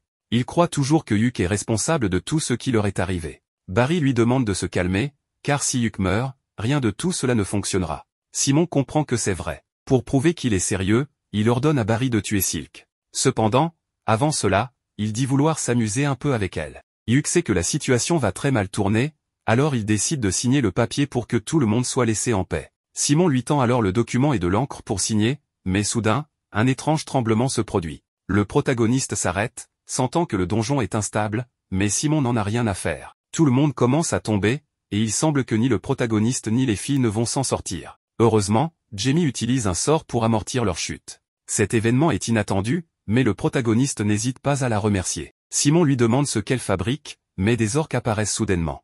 Jamie donne alors sa sacoche à Hyuk. Le protagoniste active alors le parchemin de sanctuaire. Jamie réveille tout le monde et les libère du sortilège. Ensuite, il active le parchemin de sortie. Hyuk demande à Jamie d'emmener Simon et les autres avec eux, mais elle hésite, trouvant leur comportement cruel. Hyuk répond que la justice décidera de leur sort, mais qu'ils ne peuvent pas mourir ici. Bien sûr, cet enfoiré de Simon attrape Ren et refuse de partir. Honnêtement, quelqu'un devrait vraiment éliminer ce personnage de l'histoire. Il est insupportable. Les filles gagnent du temps en combattant les orques. Pendant ce temps, Hyuk demande à Simon ce qu'il fabrique. Le protagoniste ne peut pas bouger en utilisant le parchemin, mais Jamie courageusement pousse Simon pour que les autres puissent s'enfuir. Ce type est complètement fou et croit qu'il pourra toujours s'échapper. Barry et Camilla le supplient de les aider à fuir, mais il leur hurle de se débrouiller au lieu de se plaindre. Grâce à Jamie, tout Trèfle parvient à s'enfuir. Il semble que tout soit terminé pour Thunder Pike. Les orques risquent de lui faire des choses horribles. Cependant, il semble que Simon ait encore un atout dans sa manche. Nous voyons maintenant Jamie dire qu'elle regrette d'avoir toujours demandé des médicaments au protagoniste, car elle n'avait aucune idée de leur coût. Elle se sent très mal d'avoir fait quelque chose d'aussi horrible. Elle mentionne que lorsque Hyuk a quitté le groupe, elle a réalisé à quel point il s'efforçait de les garder tous en sécurité. Malheureusement, elle s'en est rendue compte trop tard et regrette de ne pas lui avoir présenté ses excuses plus tôt. La blonde est remplie de remords, car elle sait que Hyuk, étant une personne d'une grande bonté, lui aurait pardonné, et qui sait, peut-être même invité dans le groupe Trèfle. En réalité, Jamie ressent un peu de jalousie en voyant à quel point le groupe Trèfle est harmonieux, et elle se demande si elle pourra un jour vivre la même chose. Comme on l'appelle, elle mentionne que dans cette gemme magique sont enregistrés tous les méfaits de Thunder Pike. Elle demande une nouvelle fois pardon à Hyuk et espère qu'il s'en sortira bien. Tout cela a été observé par Trèfle et par nul autre que Benwood. Le protagoniste se sent coupable, car bien que Jamie ait tout fait pour les sauver, lui n'a pas pu la sauver, elle. Benwood mentionne qu'ils ont reçu un signal en provenance des obscurités insondables et qu'il va maintenant l'afficher. Il s'avère que c'est Jamie à nouveau, et elle dit que les obscurités insondables est en grand danger, car elle est littéralement en train de s'effondrer. Benwood hésite à aller chercher de l'aide ou non, mais Hyuk veut absolument y aller en personne pour la sauver. Le protagoniste demande un autre parchemin de sortie, prêt à le payer s'il le faut, mais le vieil homme n'a pas encore pris sa décision. Hyuk ne veut pas attendre qu'on lui donne l'autorisation, il ira seul s'il le faut. Mais les filles ne comptent pas le laisser faire, il n'a même pas à y penser. Ren veut l'accompagner, car elle porte toujours ce collier de mission et doit résoudre ce problème. Le protagoniste en profite pour lui demander de s'approcher et, grâce à un sort, il parvient à lui retirer le collier. Il s'avère que le sceau qu'il a sur le visage lui a conféré des sorts et des capacités qu'il n'avait pas auparavant. Le sort qu'il vient d'utiliser est en réalité de la magie noire, et Hugues mentionne qu'il est littéralement devenu un disciple de Perséphone. Il leur demande cependant de ne pas en parler à l'église. Les filles sont inquiètes à ce sujet, mais lui pensent qu'il n'y a pas de quoi s'en faire, tout porte à croire qu'il a plu à la déesse de la mort. Revenons au sujet principal, ils doivent aller sauver Jamie.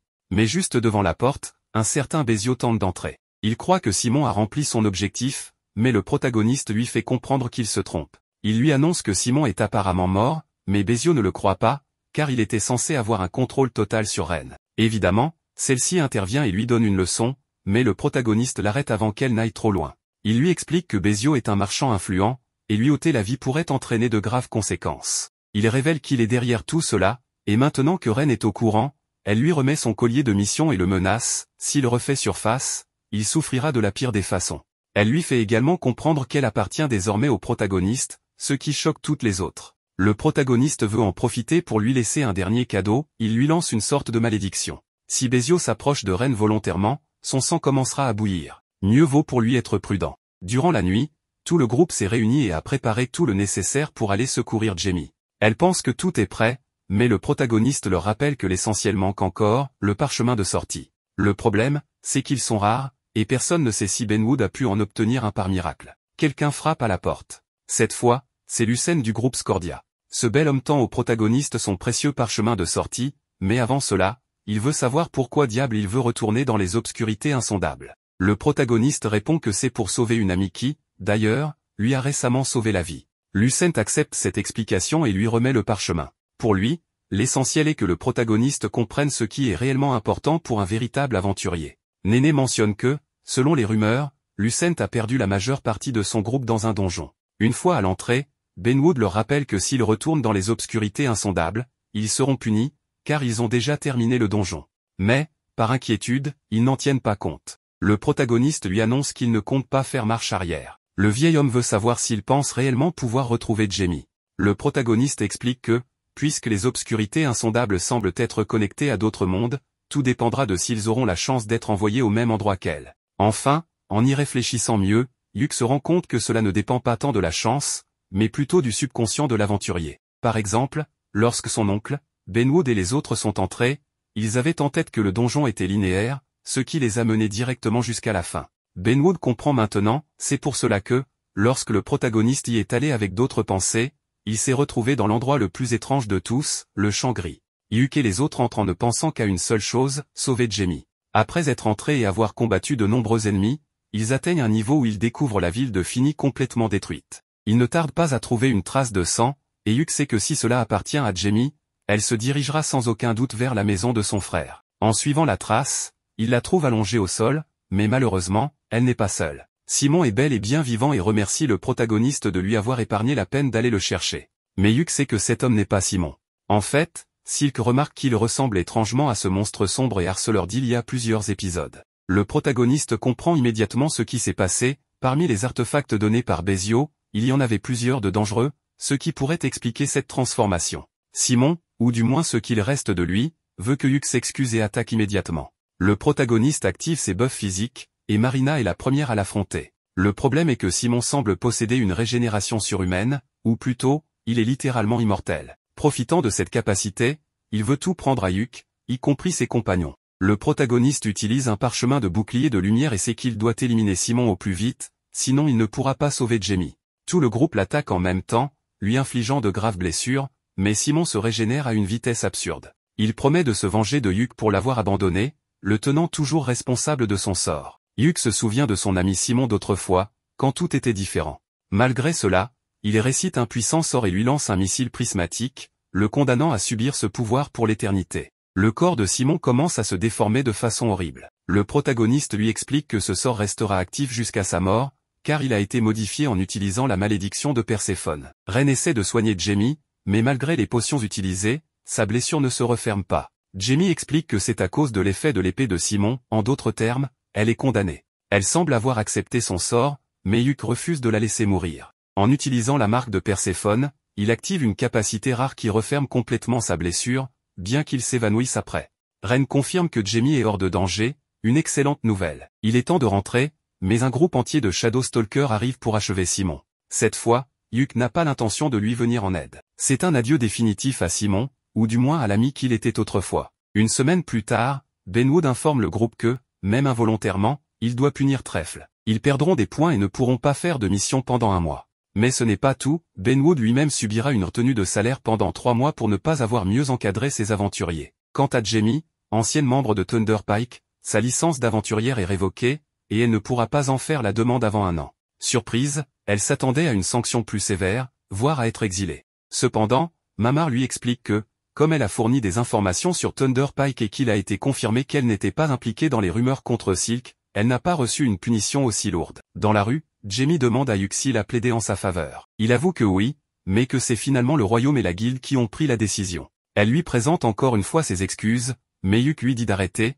car elle l'a déjà fait trop de fois. Malgré tout, Jamie admet qu'elle se déteste pour ne pas avoir réagi à temps. Mais elle déteste aussi le fait que Yuk soit un tel coureur de jupons.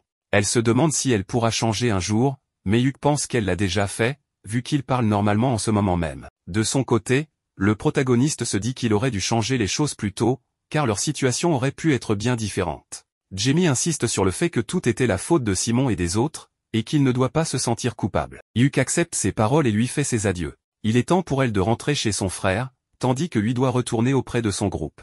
Yuk se rendit à la guilde et informa Mamar qu'il souhaitait recruter Néné dans l'équipe Trèfle. Mamar fut ravi d'apprendre cela et demanda si Néné pouvait se débrouiller seule. Yuk la rassura en affirmant que Néné était plus que capable et qu'elle les accompagnait déjà depuis un certain temps. Mamar accepta et déclara qu'elle s'occuperait des formalités administratives. Yuk demanda s'il devait d'abord consulter Néné. Alors que Mamar ouvrait la porte, elle révéla que Néné n'avait aucune objection. Cependant, en ouvrant la porte, ils découvrirent Néné en train d'écouter aux portes. Surprise, elle tomba au sol. Mamar lui dit qu'elle devait apprendre à mieux se cacher la prochaine fois. Néné expliqua qu'elle était venue remettre un message de Silk à Yuk. Mamar la réprimanda pour avoir espionné, et Néné s'excusa.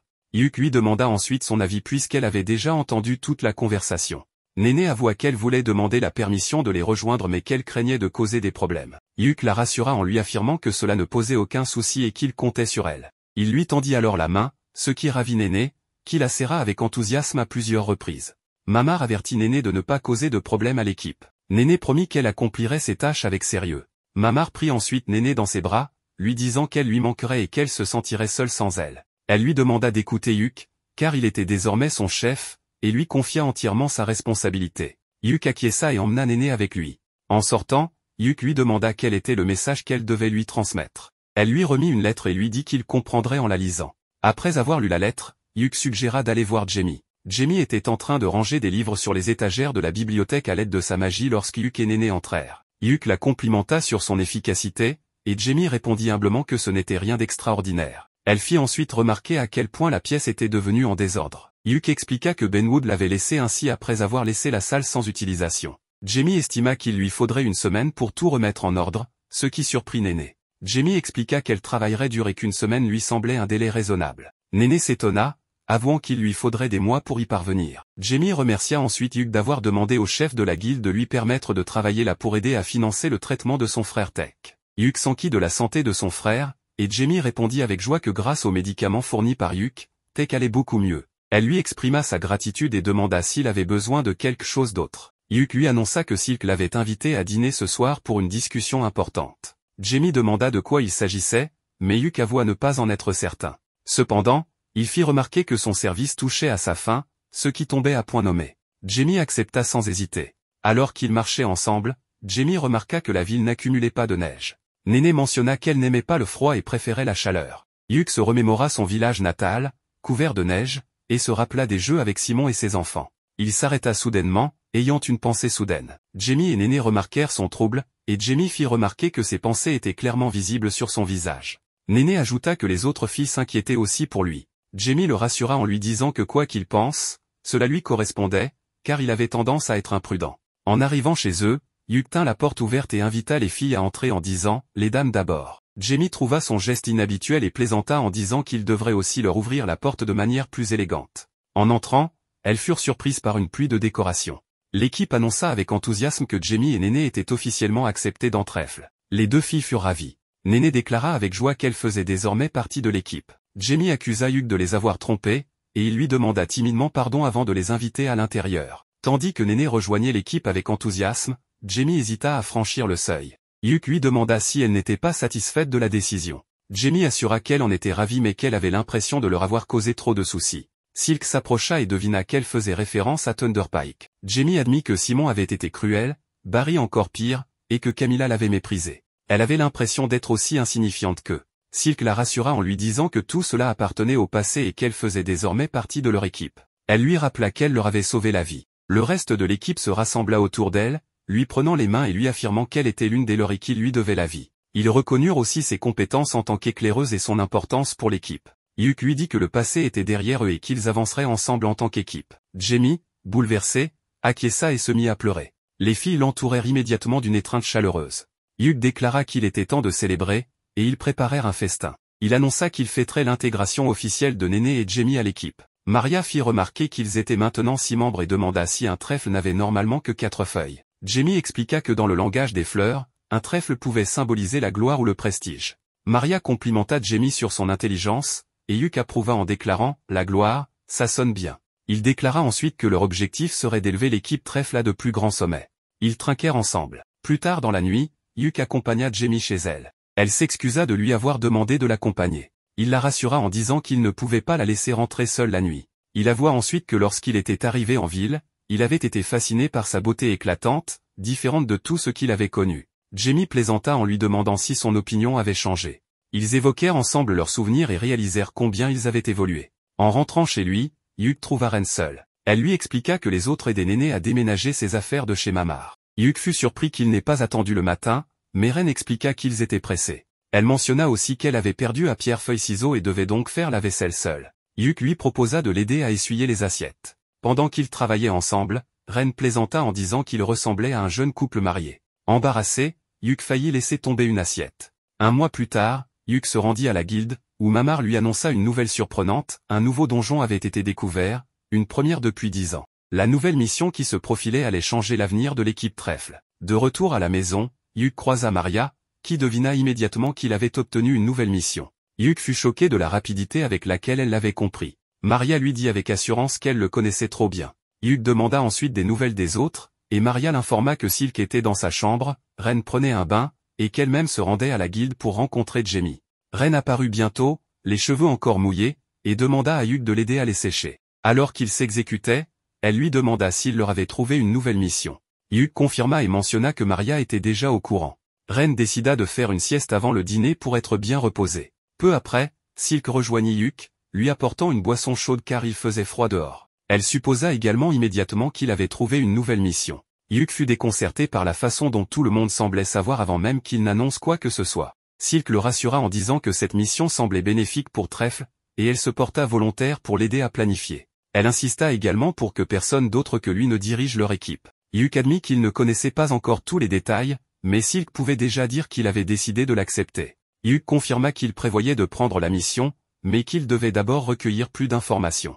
Il demanda à Silk de vérifier leurs provisions et de s'assurer qu'ils avaient tout ce dont ils avaient besoin pour l'expédition. Avant de partir, Silk demanda à Hugh de parler à Jamie lorsqu'il arriverait à la guilde. Hugh fut perplexe jusqu'à ce que Silk explique que ce n'était pas à propos de la mission, mais de la célébration ce soir-là. L'équipe avait décidé d'organiser une fête pour commémorer leur retour à l'aventure, et il voulait que Jamie et son jeune frère se joignent à eux. En entendant cela, Hugh courut avec enthousiasme vers la guilde, pensant qu'il n'y avait pas de meilleure occasion pour Trèfle de faire son retour dans les donjons. Sur le chemin de la mission, Marina est surexcitée. Explorer un nouveau donjon a toujours été une expérience fascinante pour elle. De leur côté, le protagoniste et Reine sont enthousiastes pour une autre raison, Salmutaria, la nation voisine de Duna, est spécialisée en alchimie. Ils espèrent donc y trouver des artefacts intéressants. Après avoir parcouru une distance interminable, le groupe arrive enfin à Duna, la cité du commerce. L'ambiance y est animée et dynamique. Les aventuriers en profitent pour goûter aux spécialités locales et rechercher des artefacts rares. Reine remarque rapidement qu'il y a beaucoup d'aventuriers en ville. Hugh suppose qu'ils ont été attirés par l'annonce du nouveau donjon. En observant leurs vêtements, il est évident que certains viennent d'autres pays. Il identifie notamment des aventuriers originaires de Salmutaria, une nation féodale où le rang et la lignée sont primordiaux. Les aventuriers aperçus plus tôt portaient des tenues similaires, ce qui signifie qu'ils appartiennent probablement à la même famille. Marina trouve l'idée d'uniformiser leurs vêtements séduisante et propose que tout le groupe adopte une tenue assortie. Les autres filles adorent l'idée. Le protagoniste, lui, doit désormais réfléchir à un moyen de la concrétiser. Néné leur signale qu'elle aperçoit la guilde des aventuriers, alors le groupe s'y dirige. Pendant que le protagoniste et Silk vont rencontrer la maîtresse de la guilde, les autres partent à la taverne pour récolter des informations. Big Mom, ou plutôt Maniela, la maîtresse de la guilde d'Una, les accueille. Elle leur demande s'ils sont au courant des détails de la mission. Le protagoniste explique que Benwood ne leur a donné qu'un aperçu sommaire. Silk s'interroge, devront-ils cartographier le donjon? Maniela répond que ce ne sera pas nécessaire. Une fois l'exploration terminée, elle engagera des professionnels pour cette tâche. Concernant les objets trouvés, elle précise que tout ce qu'ils récupèrent leur appartient, à condition que ces artefacts passent une inspection préalable. Celle-ci servira à les enregistrer dans la base de données et à s'assurer qu'ils ne sont pas dangereux. Voyant Huck la regarder avec suspicion, Maniela plaisante, elle ne trame rien de louche. Mais elle le félicite tout de même pour sa méfiance, une qualité précieuse, surtout lorsqu'on est entouré de filles aussi charmantes.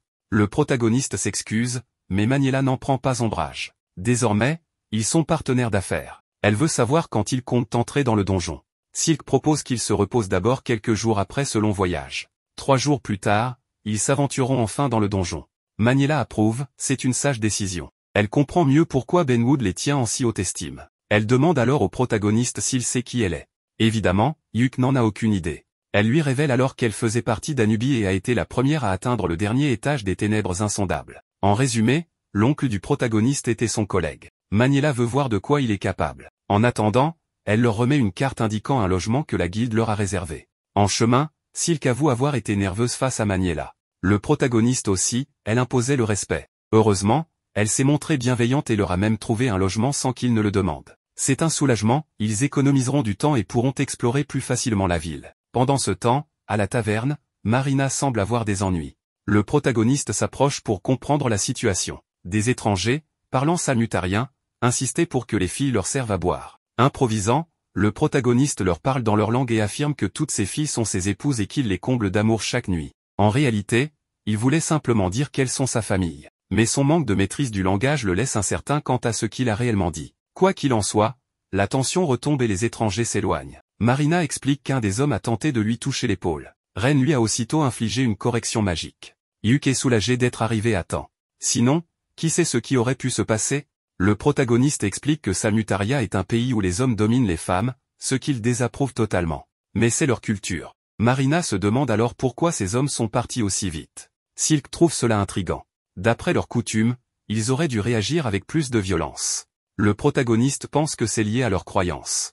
Les punitions là-bas sont sévères en fonction des fautes commises. S'ils avaient tenté de piller ces biens, ils auraient été en droit, au nom de Dieu, de les piller en retour. Finalement, même sans bien connaître la langue, Huck a prononcé les mots parfaits. Marina lui rappelle l'idée des tenues, car cela pourrait être utilisé pour que tous les habitants de ce pays comprennent quelles sont ses épouses, évitant ainsi de futurs problèmes. Huck se sent un peu embarrassé mais admet que c'est une excellente idée. Ren veut lui dire quelque chose, elle a remarqué que son salmtarien était très mal prononcé. Le protagoniste est surpris et lui demande ce qu'il a exactement dit, mais elle se met simplement à rire. Plus tard, ils arrivent enfin à l'auberge, où ils sont accueillis par la propriétaire des lieux, qui s'avère être une grande fan du groupe Trèfle. Silk est enchantée par l'endroit, car elle a remarqué que les esprits y sont particulièrement détendus. Selon elle, c'est comme être dans un sanctuaire en pleine forêt. Toutes les filles partagent son avis, et la propriétaire les remercie pour leurs compliments. Elle mentionne que la guilde couvrira tous les frais, donc ils peuvent consommer tout ce qu'ils désirent. Marina demande si les repas sont inclus,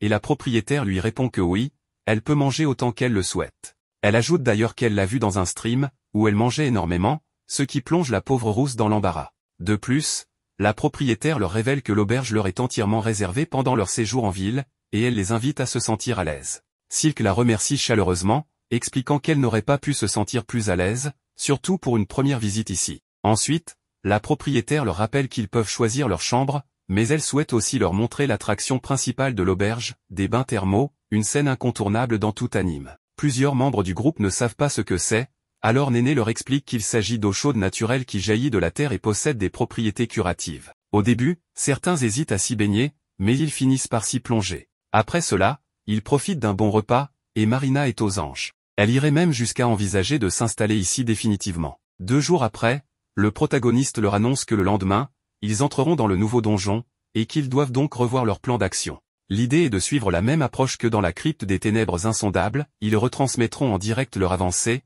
en essayant d'aller aussi loin que possible. Il est probable qu'à partir du 5e étage, l'accès à la crypte soit ouvert au public. Pour l'instant, on sait seulement que le premier niveau est un canal souterrain. Quant aux autres, leur emplacement et les types de monstres qui s'y trouvent restent inconnus. Toutefois, ils ont une vague idée des créatures qu'ils pourraient rencontrer, et il est évident qu'ils seront en compétition avec d'autres groupes pour être les premiers à la terminer. Néné demande qui sont les autres équipes, et le protagoniste explique qu'il y a les Fullbound, un groupe de Rambé originaire de Duna, ainsi que Misty, un autre groupe de Rambé venant de la capitale. Et bien sûr, il y a eux, le groupe Trèfle. Il insiste sur le fait qu'ils ne doivent pas se focaliser sur la compétition, car s'ils ne pensent qu'à gagner, ils risquent de commettre des erreurs. Ils devront simplement agir comme d'habitude. Yuk rappelle également que leur mission principale est d'explorer les 5 premiers étages avant leur ouverture au public. En étudiant le premier étage, ils pourront déjà se faire une idée de la dangerosité de l'endroit. Le protagoniste avertit ensuite Néné qu'elle ne pourra pas utiliser son détecteur éolien dans la crypte à cause des courants d'eau souterrains.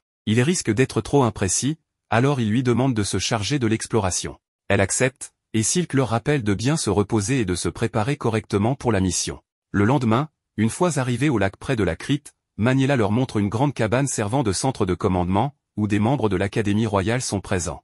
Elle leur explique qu'ils pourront tout observer grâce à un artefact apporté par les sages, qui permet de faire fonctionner des tablettes pour suivre leur progression en direct. Marina demande comment s'appelle la crypte, mais Maniela leur rappelle que, comme personne ne connaît encore son intérieur, elle n'a pas encore de nom. En fait, si leur exploration est un succès, ils pourraient même être ceux qui lui donneront son nom, alors elle les encourage à faire de leur mieux. Après tout ce temps, Trèfle est enfin prêt à explorer une nouvelle crypte. Dès leur entrée, le protagoniste lance immédiatement le live, salue ses spectateurs et leur explique leur mission. Toute l'équipe est déterminée à faire un excellent travail dans cette nouvelle aventure. Le groupe discute et exprime une certaine nervosité face à cette nouvelle exploration. Néné arrive pour avertir qu'il y a quelque chose d'inconnu au fond. Il est évident qu'ils doivent aller explorer, tandis que les autres observent la diffusion en direct. En arrivant, ils remarquent d'étranges chaînes. Yuk décide alors d'attaquer par surprise, mais pas avant d'avoir activé ses enchantements physiques. Cette chose est bien un monstre et attaque immédiatement. Le protagoniste remarque que, malgré son apparence, il est extrêmement résistant. Il tente de l'arrêter, mais cela ne produit aucun effet. Finalement, c'est Ren, avec son sort de foudre, qui l'affaiblit, et un coup d'épée de Marina qui vient terminer la créature en beauté. La question qui se pose maintenant est, qu'était donc cette chose? Ren affirme qu'il s'agissait d'une créature magique, bien qu'il ait ressenti une certaine impureté en elle. Silk est d'accord, car elle semblait être un mort-vivant doté d'énergie vitale. Étant donné que cette créature troublait les esprits, il est probable qu'elle soit similaire à un démon. Le protagoniste espère que les sages de l'Académie pourront en découvrir plus et décide donc de leur apporter des indices. Il trouve un anneau, mais lorsqu'il tente de l'analyser, il ne peut obtenir aucune information, ce qui est déjà très inhabituel. L'objet semble imprégné d'une magie étrange, et une fois encore, ce sera aux sages de l'Académie de l'examiner. Néné suit la trace des chaînes en espérant obtenir des informations sur ce qui se trouve au-delà. Le protagoniste ne sait pas quoi penser, cette créature d'il y a un instant était très puissante, et savoir qu'elle se trouvait au premier niveau du donjon est terrifiant. Marina fait remarquer que cette chose était étrange, mais qu'elle avait l'impression qu'il s'agissait d'un être humain. Cela semble insensé, bien sûr, mais elle explique que, grâce à sa classe de samouraï, elle peut ressentir la nature des créatures qu'elle abat. Ren est d'accord avec elle. Yuk suppose alors qu'il s'agissait peut-être d'une possession démoniaque. Néné revient et explique qu'elle a trouvé des escaliers, mais qu'ils montent au lieu de descendre, ce qui est très inhabituel. De plus, elle a trouvé l'endroit d'où venait l'homme enchaîné. Lorsqu'ils arrivent, le protagoniste est surpris, car ce lieu ne ressemble en rien à la tanière de cette créature. Tout est bien ordonné. Il trouve un livre, et Ren l'inspecte avec une compétence qui confirme qu'il n'est pas maudit. Yuk remarque qu'il semble s'agir d'un journal, mais dans une langue inconnue. Ne sachant pas quoi faire pour l'instant, le protagoniste décide d'aller jusqu'aux escaliers pour se reposer et discuter des prochaines décisions à prendre. Une fois là-bas, les filles trouvent étrange la lumière qui brille au-dessus d'eux, car elle ressemble à un coucher de soleil. Cela rappelle Simon au protagoniste et le met très mal à l'aise. Il décide d'arrêter temporairement la diffusion et d'analyser l'état de l'équipe, mais Ren lui demande de ne pas faire semblant d'être fort et lui ordonne de se reposer un peu. Quelques minutes plus tard, Yuk se réveille, se sentant beaucoup mieux. Il remarque que cette lumière a une teinte similaire à celle du coucher de soleil lors de son combat contre Simon. Cependant, il assure aux autres qu'il ne faut pas trop s'inquiéter, car il s'agit simplement d'un mauvais souvenir, d'un genre de traumatisme. Les filles l'enlacent et lui demandent de leur dire lorsqu'il ne se sent pas bien. Le protagoniste sait qu'elles ont raison et s'excuse de ne pas leur avoir dit qu'il se sentait mal à ce sujet. Mais maintenant, il va beaucoup mieux, donc il n'y a plus de raison de s'inquiéter. Hyuk demande s'il devrait continuer à explorer le premier étage ou monter les escaliers. Toutes les filles veulent évidemment monter, mais avant cela, il faut manger. Marina en profite pour streamer la cuisine du protagoniste, qui s'améliore de plus en plus, car il y a un public qui consomme beaucoup ce type de contenu. Finalement, en montant les escaliers, Marina demande s'ils ne sont pas à Duna, mais Néné lui répond que non, car la ville de Duna n'a pas de château. Cet endroit est étrange, car la ville semble très bien conservée. L'ambiance est un peu inquiétante, alors Hyuk préfère signaler la situation à la maîtresse de la guilde. Le protagoniste veut repartir au plus vite, mais un individu apparaît soudainement. Ce dernier s'adresse à lui en disant qu'il est très sensé. Il se présente sous le nom de Loge, un vieil homme abandonné dans ce monde brisé. Il souhaite connaître le nom du protagoniste, alors Hyuk se présente, mais seulement avec son prénom. Hyuk veut savoir ce qu'un vieil homme fait dans cette ville souterraine, mais celui-ci est surpris, car il ignorait qu'il s'agissait d'un donjon. Loge leur explique que cette ville, déformée par l'éclat du crépuscule, s'appelle Gladsheim. Autrefois, elle était connue comme la cité de la joie, mais on peut voir ce qu'elle est devenue. Marina lui demande s'il est seul, mais Loge répond que non, le roi et les habitants sont toujours ici. Le protagoniste veut savoir de quoi il parle exactement, mais le vieil homme dit qu'il n'a plus de temps et qu'ils se reverront bientôt. Avant de partir, il appelle le protagoniste par son nom et son nom de famille, ce qui inquiète Hyuk, car il ne le lui a jamais dit. En prenant cela en compte, ainsi que la marque de Perséphone, le protagoniste ne peut s'empêcher d'être préoccupé. Pour l'instant, il décide de rentrer. Cependant, Marina remarque quelqu'un étendu au sol. Le lendemain, il découvre que, dans la diffusion, ce vieil homme n'est jamais apparu. Ils en viennent à suspecter une hallucination collective. Par ailleurs, on apprend que l'Académie analyse déjà tous les objets ramenés du donjon par Trèfle afin de trouver des réponses. Maniela informe le protagoniste que Misty, un autre groupe de filles, a abandonné la mission, car elles se sont senties mal en entrant dans le donjon. Elle veut que Hyuk soit sincère et lui dise ce qu'il pense de cet endroit. Hyuk suppose qu'il pourrait s'agir d'un autre monde. Tout y est étrange, comme dans les ténèbres insondables, ou peut-être respire encore. La maîtresse de la guilde pense qu'il y a une petite chance que cela soit vrai et attendra que Hyuk trouve une réponse. En passant, elle lui demande des nouvelles de la fille qu'ils ont trouvée. Hyuk lui explique qu'elle dort toujours et qu'il la préviendra si quelque chose change. Le protagoniste voit alors un message se diriger vers les filles. En arrivant, il apprend que le comte Crowder, le grand-père de Ren, vient d'annoncer une très mauvaise nouvelle. Marina lui demande si elle est de la noblesse, mais Ren répond que non, elle est une fille non reconnue. Sa mère a été expulsée de la maison du comte après être tombée enceinte. Elle est ensuite tombée malade et est morte. Ren a pu entrer à l'académie de magie grâce à un membre de sa famille et, avec le temps, elle est devenue aventurière. Le protagoniste lit la lettre et découvre que la famille Crowder, c'est-à-dire la noblesse du grand-père de Ren, veut qu'elle épouse un prince pour être utile, au lieu d'être une simple aventurière inutile, selon eux. Cela inquiète beaucoup Ren, mais Marina a une idée de génie, ignorer la lettre. Après tout, elle ne mentionne même pas son nom. Il décide donc de ne pas en tenir compte. Hyuk est d'accord et, au pire, il dira qu'il l'a jetée, pensant à une mauvaise plaisanterie. Après l'avoir brûlée, Hyuk demande à Néné si elle peut demander à Mamar d'obtenir des informations sur le comte Crowder, le grand-père de Ren, ainsi que sur le prince de Salmutaria, son prétendu futur mari. Néné ne comprend pas pourquoi il veut ça, mais Hyuk lui explique qu'elle est bien informée. Si elle trouve une preuve que Ren est bien la fille du comte, il faudra l'éliminer pour éviter les ennuis. Pour l'instant, Hyuk demande aux filles de préparer la prochaine mission pendant qu'il parle seul avec Ren. Il lui annonce qu'il va lui proposer une folie, mais qu'elle n'est pas obligée d'accepter. De manière totalement inattendue, il lui propose un mariage temporaire. Ainsi, ils éviteront de nombreux problèmes dans ce pays et aucun homme ne pourra tenter de s'approprier Ren. Ren accepte sans hésiter, mais on sait bien que c'est parce qu'elle est éperdument amoureuse de lui. Le lendemain matin, la maîtresse de la guilde annonce que l'enquête se poursuivra,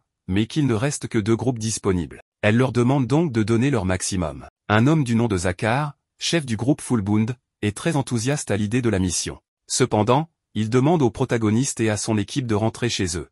Évidemment, Hyuk l'ignore, car cela n'a aucun sens. La maîtresse de la guilde informe ensuite Hyuk que son plan de mariage avec Ren fonctionne à merveille, mais elle lui demande s'il compte vraiment le faire temporairement, car ça ne semble pas être le cas. Trèfle est sur le point de retourner dans le donjon. La nouvelle mission est d'explorer la capitale du crépuscule pour comprendre ce qu'elle est et quel type de vie s'y trouve. Dès leur entrée, le protagoniste remarque que l'endroit est encore plus lumineux qu'avant. Silk propose alors de comparer les enregistrements une fois de retour au camp. Elle demande aussi à Ren si elle va bien, car elle la trouve étrange depuis ce matin. Ren lui répond que tout va bien, après tout, un de ses rêves vient de se réaliser. Silk ne comprend rien, et Hyuk préfère éviter le sujet. Mais soudain, Néné leur signale quelque chose d'anormal sur la place. Tout indique que c'est quelque chose d'effrayant. Ces créatures ressemblent aux bêtes à chaînes. Curieuse, Néné s'approche pour enquêter, mais dès qu'elle se place devant les monstres, elle se fige complètement, incapable de bouger. Les monstres profitent de l'immobilité de Néné pour l'attaquer, mais Yuk accourt juste à temps pour la sauver. Une fois en sécurité, Néné reprend ses esprits et remercie Yuk de lui avoir sauvé la vie. Elle lui explique qu'en regardant les monstres dans les yeux, elle a été paralysée, incapable de bouger un seul muscle. Yuk décide alors qu'ils doivent combattre ces monstres à distance. Il demande à son ami Silk d'utiliser des flèches enflammées, et à Ren de lancer de la magie de glace. Comme les monstres ressemblent à des cocons d'insectes, il pense que les variations de température pourraient les affecter. Tout le monde libère alors sa pleine puissance magique pour les vaincre. Après le combat, Marina semble un peu distraite. Yuk vient lui parler pour savoir si elle va bien. Elle lui demande un peu de temps pour rassembler ses pensées. Plus tard, pendant qu'il se repose, Marina lui avoue que pendant le combat, elle avait l'impression de se battre contre des humains. Elle a ressenti cette étrange sensation quand elle a tranché la colonne vertébrale de l'une des créatures. En tant que samouraï, elle sait reconnaître cette sensation unique quand elle tranche un corps humain, ses instincts la préviennent. Yuk lui propose de couper quelque chose à proximité pour comparer la sensation, mais elle lui répond qu'elle a déjà essayé dans la pièce d'à côté, sans certitude. Elle pense que c'est peut-être parce que ses instincts de samouraï ne sont pas encore pleinement développés, elle ne ressent cette sensation que lorsque la vie d'un être est réellement en danger. Peu à peu, tout le monde commence à se rendre compte que quelque chose cloche dans le donjon. Silk remarque que les esprits sont instables, comme s'ils essayaient de communiquer sans parler la même langue. Les réponses qu'ils donnent ne correspondent pas à la situation. Elle compare cela à l'endroit où Perséphone avait été autrefois piégée. Ren ajoute que l'atmosphère dans le donjon est différente également. Silk demande ce qu'ils comptent faire ensuite. Yuk répond qu'ils vont remonter à la surface, car il veut voir toute la ville de ses propres yeux. Une fois à la surface, il réalise à quel point le donjon est immense. Yuk leur dit alors qu'ils devraient aller au château pour l'inspecter de l'intérieur. En s'y rendant, il remarque un silence étrange, anormalement pesant, alors que Loge leur avait dit qu'il y avait encore des gens ici. Il commence à soupçonner que Loge n'était peut-être qu'une hallucination. Ren mentionne qu'elle porte l'anneau de clarté mentale que Yuk lui a donné, mais il ne bloque pas les interférences mentales. C'est alors qu'ils aperçoivent le vieil homme, Loge, devant les portes du château. Il les accueille au château de Vaudan. Yuk lui demande ce qui est arrivé à la ville. Loge répond qu'elle est corrompue par le crépuscule. Les habitants ont été sauvés à un tel point qu'il est désormais impossible de les sauver à nouveau. Yuk l'interroge ensuite sur les monstres, étaient-ils autrefois humains? Loge répond que non. Yuk lui demande enfin la signification des anneaux dorés. Loge lui dit qu'il s'agit d'un objet connu sous le nom de l'or unique. Quand il lui demande à quoi servent ces anneaux, il répond simplement qu'ils connaissent déjà la réponse. Puis, il disparaît sans laisser de traces. Avant de disparaître, il dit à Yuk de laisser la vérité venir à lui. À ce moment-là, les portes du château s'ouvrent, leur permettant d'entrer. Yuk se rend alors auprès du commandant et lui fait son rapport. Le château contient un jardin, un terrain d'entraînement et des écuries, mais aucune issue vers l'intérieur profond. Le vieil homme, Logi, ne réapparaît plus. Pendant la retransmission, la commandante déclare à Yuk qu'ils sont probablement tous victimes d'une hallucination collective. Elle soupçonne une interférence magique. Le vicomte Bodman s'adresse ensuite à Yuk, en le remerciant pour son travail et en déclarant que l'Académie apprécie ses efforts. Il souhaite même voir cette mystérieuse ville de Duna de ses propres yeux, affirmant que l'Académie se tiendra toujours aux côtés des aventuriers. Mais il ajoute aussi qu'il soupçonne que Duna ait été scellée pour une raison, et que son accès pourrait être interdit. Concernant les matériaux récupérés sur les monstres, l'analyse est désormais terminée. Yuk lit le rapport, les matériaux proviennent bel et bien de corps humains. Leur soupçon était donc juste depuis le début. Bodman est surpris qu'ils aient pu deviner cela. Yuk explique qu'une des membres de son équipe possède une fonction de samouraï, et qu'elle a ressenti cette sensation étrange, comme si elle tranchait un être humain. Bodman leur dit alors qu'il est désormais interdit aux aventuriers ordinaires d'entrer à Duna. C'est trop dangereux. Si d'autres y pénètrent, cela pourrait provoquer encore plus de dégâts, voire une catastrophe. Cet endroit est extrêmement dangereux. Yuk se tourne vers la commandante et Bodman et leur dit que c'est exactement ce que Marina avait ressenti. Elle avait même eu l'impression de découper un humain en tranchant un pilier. Il sort ensuite des morceaux du sol et des matériaux récupérés à Duna. La commandante appelle un garde et lui demande s'ils ont reçu des carreaux et des pierres de la part du jeune homme. Le garde répond que l'évaluation officielle n'est pas encore terminée, elle le sera demain. La commandante ordonne alors qu'on aille réveiller l'agent d'évaluation et qu'on le secoue un peu pour obtenir les résultats immédiatement. Après cela, Yuk pose une question sur les anneaux. Bodman lui répond qu'ils ont déjà commencé à forger les matériaux demandés par Ren. Bodman révèle alors à Yuk une information très importante, ce qui est arrivé à Misty. Yuk répond qu'elle a quitté la mission après être tombée malade. Bodman comprend tout de suite ce que cela signifie. Apparemment, certaines personnes qui suivaient les diffusions ont été affectées également. Ils ont observé plusieurs cas, allant de simples malaises à des crises de violence soudaines. Il est raisonnable de penser que quelque chose dans la diffusion en est la cause. Yuk commence à suspecter que cette étrange lumière pourrait être à l'origine du problème, peut-être qu'elle affecte l'esprit des gens. Il se souvient alors de ce que Loge avait dit, que cette ville est souillée par le crépuscule, et que ses habitants sont au-delà du salut. Bodement ajoute ensuite que l'enquête sera temporairement suspendue. Ils ont demandé au gouvernement de décider s'il faut complètement interdire l'accès au donjon. Il se tourne vers Yuk et lui dit qu'ils ne lui demanderont pas d'y retourner pour le moment. Il souhaite qu'il reste à Duna en attendant. Yuk hoche la tête et accepte. De retour à Duna, Néné lui annonce que la prêtresse est devenue étrange. Yuk entre dans la pièce et la découvre dans une forme troublante. Il demande ce qui lui est arrivé. Ren répond qu'aucun événement particulier n'a causé cela. La prêtresse s'adresse alors à Yuk. Elle lui dit qu'elle l'attendait et qu'autrefois, elle était connue comme la véritable prêtresse dorée. Yuk est choqué en entendant cela. Elle poursuit en disant qu'il ne reste que peu de temps. Le monde dans lequel ils vivent est menacé par un événement appelé l'écrémage. Yuk, surpris, demande ce que c'est. Silk répond que cela signifie éliminer ce qui est jugé inutile. La prêtresse explique alors que leur monde commence à se manifester sous une forme capable de tout détruire. Elle a entrevu une distorsion du crépuscule, une conscience gonflée qui, un jour, engloutira ce monde. Le crépuscule, dit-elle, est la lumière du coucher du soleil, source de l'écrémage. Yuk comprend alors ce qu'il craignait, cette lumière a contaminé les membres de Misty. La prêtresse lui répond qu'il a déjà franchi les limites entre les mondes auparavant, et qu'il est profondément lié au crépuscule. Tant qu'il ne s'enfonce pas trop loin, il y a peu de risque qu'il soit englouti. Elle lui conseille de retrouver Loge, qui sait tout. Silk ajoute qu'ils ont déjà rencontré ce vieil homme plusieurs fois, mais qu'il a toujours refusé de leur révéler quoi que ce soit. La prêtresse leur dit qu'ils doivent le faire parler.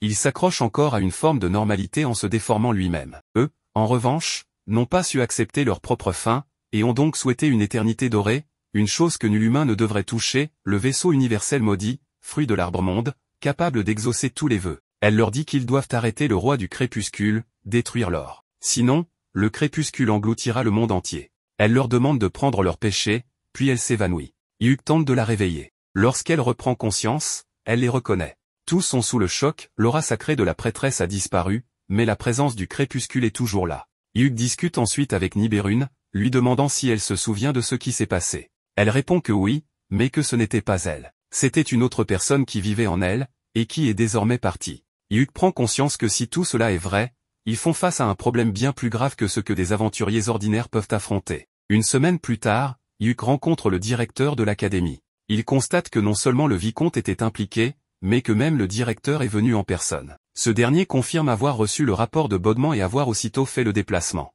Ils ont donné un nom au phénomène, l'écrémage. Il montre à Yuk une image d'une fresque ancienne découverte dans le sous-sol des domaines royaux. L'ancien directeur de l'académie étudiait déjà ce phénomène. L'écrémage est une grande épreuve. Il y a toujours eu des indices sur l'existence de mondes parallèles. Normalement, ils n'interagissent pas, mais parfois, ils tentent de se superposer. Cet événement massif décide quel monde a le droit de survivre. D'après ce qu'ils savent, ce n'est pas leur monde qui en est à l'origine. Cela a été imposé par quelque chose d'autre, la ville du crépuscule. Yuk se souvient alors de ce qu'avait dit Nibérune. Elle avait donné l'impression que ce problème avait été imposé à leur monde par pur hasard. Le directeur confirme que l'écrémage est déjà en cours. Il compte sur Yuk pour y faire face. Il ajoute qu'un contre-mécanisme est censé se mettre en place, une sorte de protection naturelle pour défendre leur monde contre l'écrémage. Yuk est désigné pour devenir le héros qui sauvera leur monde. Yuk est assis aux côtés du directeur, qui lui demande de devenir un héros et de sauver le monde de la destruction. Yuk refuse, affirmant que c'est bien trop de responsabilité pour lui. Le directeur réplique que personne d'autre ne peut accomplir cette tâche à part lui, et que s'il refuse, il promouvra un autre membre de trèfle au rang A pour lui confier la mission. Il cherche clairement à motiver Yuk. Le directeur lui dit ensuite qu'il lui rappelle son oncle Saga dans sa jeunesse, bien qu'un peu plus réservé. Yuk est surpris qu'il connaisse son oncle, et le directeur lui explique qu'ils étaient de vieux amis. Saga était un homme plein de confiance et d'intuition, avec le talent pour les soutenir, un aventurier hors pair. Ensuite, le directeur dit à Yuk qu'il lui serait très reconnaissant s'il acceptait la mission et qu'il lui fournirait tout le soutien nécessaire. De plus, une prêtresse d'un autre monde l'a choisi. Yuk demande un peu de temps pour réfléchir et consulter ses amis. Le directeur accepte, bien qu'il espère que Yuk ne prendra pas trop de temps. Il ajoute que s'il a raison, tous les doutes de Yuk disparaîtront, car il y a des choses que seul Yuk peut accomplir. De retour chez lui, Yuk raconte à son ami Ren ce qui s'est passé. Il dit que c'est trop lourd à porter. Ren le rassure en lui disant que s'il trouve cela trop, il peut simplement refuser. Mais Yuk lui explique que le directeur a dit qu'il confierait la mission à un autre membre de trèfle s'il refusait. Il ne voit pas d'inconvénient à retourner à la ville crépusculaire, mais sauver le monde, c'est trop. Ren lui dit qu'il est le seul à qui elle pourrait jamais confier une telle mission. Elle croit qu'il lui suffit d'agir comme l'aventurier qu'il a toujours été. Elle promet de rester à ses côtés quoi qu'il arrive et de ne jamais le laisser seul. Elle dit que si elle s'appuie ainsi sur lui, c'est parce qu'elle sait qu'il est inquiet, et quand cela arrive, il ne fuit jamais. Elle sait qu'il est le plus fort de leur groupe. Quelques jours plus tard, la scène se déplace vers une réunion de toutes les équipes de la guilde, en présence du directeur et du chef de la guilde. Le directeur s'adresse au chef d'équipe à propos de la mission. Il veut que les équipes Scordia, Fulbund, Carmine et Trèfle participent. Si les conditions pour sceller Gladshim sont remplies et qu'ils réussissent le défi, leur tentative sera diffusée, mais uniquement aux membres sélectionnés de l'Académie et de la Guilde des Aventuriers, afin d'éviter la panique générale causée par la lueur du crépuscule. Zakar intervient alors, affirmant qu'une équipe de Rance et comme Trèfle ne devrait pas participer à la mission. Le directeur répond qu'ils ont exploré les ténèbres insondables, le donjon le plus difficile connu, et qu'ils ont accompli des progrès concrets dans la mission, obtenant même temporairement le rang A. Zakar les moque, disant qu'ils n'ont franchi que quelques niveaux de l'abîme, ce qui est dérisoire selon lui. Lucent l'interrompt, en désaccord avec Zakar, et lui dit que, s'ils entrent dans l'abîme avec cet état d'esprit, cela finirait en catastrophe. Zakar se fâche, prenant cela comme une insulte à ses compétences, pensant que Lucent insinue qu'ils ne sont pas aussi bons que Yuk. Marona intervient alors et lui ordonne de se taire, rappelant à tout le monde qu'ils doivent coopérer pour surmonter ce défi. Elle admet que l'équipe Trèfle a peut-être un peu moins d'expérience, mais que travailler ensemble faciliterait la mission. Frustré, Zakar s'éloigne en colère vers la forêt. Le directeur s'adresse alors à Lucent, lui disant qu'il compte sur lui, surtout puisque très peu de personnes sont revenues vivantes des ténèbres insondables. Ensuite, Lucent et Marona partent, et le directeur se tourne vers Yuk. Il lui dit qu'il a eu raison de garder secrète l'affaire du héros, car cela aurait été bien plus chaotique si Zakar l'avait appris. Il informe aussi Yuk que l'équipement demandé par Ren est presque prêt. Yuk répond qu'il fera tout ce qu'il peut. La scène passe à Yuk et ses compagnons, qui ont réuni toutes les informations possibles sur la mission, mais ignorent toujours comment entrer dans le château. Ren propose alors que Niberune les aide, pensant qu'elle a un lien avec Gladshim. Elle sait que ce sera dangereux, mais sans qu'ils doivent l'emmener avec eux. C'est alors que Lucent arrive. Ils souhaitent discuter de leur plan et leur annonce qu'ils devront aussi protéger Niberune. Il leur demande si cela suffira, ajoutant que le directeur considère la prêtresse dorée comme une invitée d'honneur. Si les choses tournent mal, ils pourront se replier. Il sait que Yuk comprendra, car le donjon est déjà dans un état si instable qu'il pourrait provoquer un débordement artificiel. La scène change encore, cette fois à l'entrée du donjon, où toutes les équipes participantes à la mission sont rassemblées, mais elles ne peuvent pas entrer. C'est alors que Loge apparaît. Moria, le magicien alchimiste de Scordia, comprend qu'il ne s'agit pas d'une hallucination. Loge salue Niberune et lui demande comment elle va. Niberune est choquée qu'il la connaisse, car elle ne le reconnaît pas. Yuk intervient, disant à Loge que la prêtresse dorée lui a demandé de s'assurer qu'il partage tout ce qu'il sait. Yuk demande à Loge ce qui arrive à leur monde. Loge lui répond qu'il ne sait pas grand-chose, mais que Dame Niberune pourrait en savoir davantage. La porte du château s'ouvre, leur permettant d'entrer pour découvrir toutes les réponses qu'ils cherchent. Lucent propose de ne pas entrer tous en même temps, car cela pourrait être un piège. Il demande à Moria de l'accompagner et envoie Myriam prévenir les deux autres escouades. Il ordonne à Darkas et Mage de rester en arrière et d'attendre. Yuk et son équipe entrent dans le château. Une fois à l'intérieur, ils découvrent un espace immense. Loge les conduit à la porte des archives royales. En entrant, ils restent stupéfaits par la taille du lieu. Ils n'avaient jamais vu autant de livres réunis en un seul endroit. Loge leur dit qu'il espérait qu'ils trouveraient ici les informations qu'ils cherchent, même s'il n'est pas très à l'aise avec les mots. Moria lui répond qu'il évite simplement de dire certaines choses à voix haute, car cela les rendrait réelles. Yuk lui demande ce qu'il veut dire. Moria explique qu'en tant que mage, il devrait savoir que les mots naissent de la reconnaissance, et que le mana transforme les mots puissants en phénomènes. Il affirme que Loge renferme soit un mana extrêmement puissant, soit une malédiction qui l'empêche de s'exprimer directement. Loge veut parler, mais cache les vérités qu'il essaie de révéler. Moria demande ensuite à Lucent de rapporter tous les livres rouges. Moria se tourne vers Niberune et lui dit que s'il sait lire, alors la véritable aventure commence avec la joie d'acquérir du savoir. Ren utilise sa magie et concentre tout son mana sur la détection et la distorsion. Un livre à la couverture marron apparaît soudainement. Silk perçoit des esprits inhabituels dans le lieu. Elle pense qu'ils sont liés à Gladshim, mais peine à les décrire. Elle ramasse le livre et explique qu'il s'agit de l'esprit d'un livre, un être qui vit dans les objets porteurs d'histoire et de souvenirs. Elle veut en extraire des informations. Il découvre une clé étrange. Yuk demande à Loge si ce livre et cette clé lui appartiennent. Loge confirme, mais dit qu'il ne peut pas en dire davantage. Il assure qu'il n'y a plus de danger dans ce livre. Loge ouvre le livre, et tout le monde est émerveillé. Yuk s'exclame que c'est un livre magique contenant une série de formules magiques superposées, légèrement différentes les unes des autres. Il ajoute que c'est très complexe et difficile à comprendre. Silk intervient. Elle dit qu'elle peut le lire grâce à un petit livre qu'elle possède. Elle pense qu'ils peuvent résoudre ce mystère. Avec Yuk, elle utilise sa magie et tous deux se retrouvent debout sur le livre. Elle explique qu'il voit Biblion, le serpent, l'esprit du livre. Elle croit que les esprits du passé l'ont invoqué pour protéger cette bibliothèque. Biblion prend la parole. Il avertit que ce livre est extrêmement dangereux et demande à chacun de faire attention. Il dit que lire est la voix de l'humanité, mais qu'il l'interprétera à sa manière. Il affirme que les transhumains savent lire, mais ne transmettent pas. Il plonge ensuite le groupe dans les souvenirs du passé pour qu'ils puissent comprendre. La scène se déplace dans une pièce.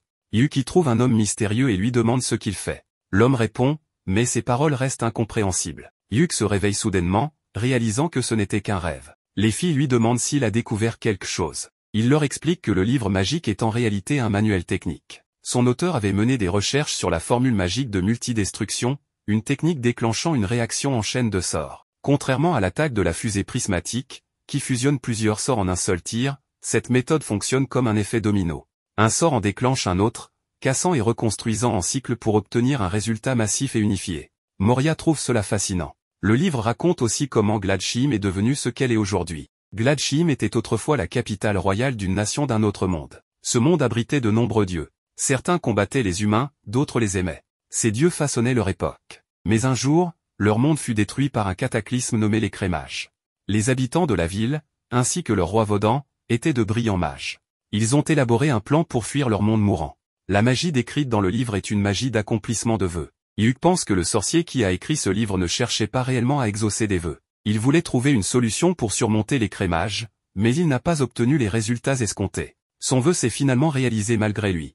Yuki déclare qu'il ne souhaite pas rester plus longtemps et promet d'expliquer tout en détail une fois de retour. Moria admet qu'il a baissé sa garde dans cette forêt du savoir. Il propose de comparer toutes les informations qu'ils ont réunies dès leur retour. Marona arrive et leur demande s'ils ont trouvé quelque chose. Lucent répond qu'ils ont trouvé beaucoup et qu'ils vont repartir avec leur découverte. Il leur demande ce qu'elle compte faire ensuite. Marona répond que leur groupe va aussi remonter à la surface. Lucent demande d'après Fulbund, mais Marona dit qu'ils tentent de fouiller le château. Elle veut les rappeler mais Yuki suggère de les laisser continuer ce qu'ils faisaient. Il rappelle qu'ils ont Nibérune avec eux et qu'ils doivent retourner rapidement au camp. Marina est d'accord. Elle affirme qu'ils ne peuvent pas emmener Nibérune avec eux s'ils veulent rattraper les autres. Marona conclut en disant qu'ils vont rejoindre la mission de garde. Elle les invite à se détendre pendant le trajet retour. Ils quittent tous ensemble la bibliothèque. Yuki annonce que le roi Vodan a utilisé tout cet or pour réaliser un seul vœu, et que le Gladshim d'aujourd'hui en est le résultat.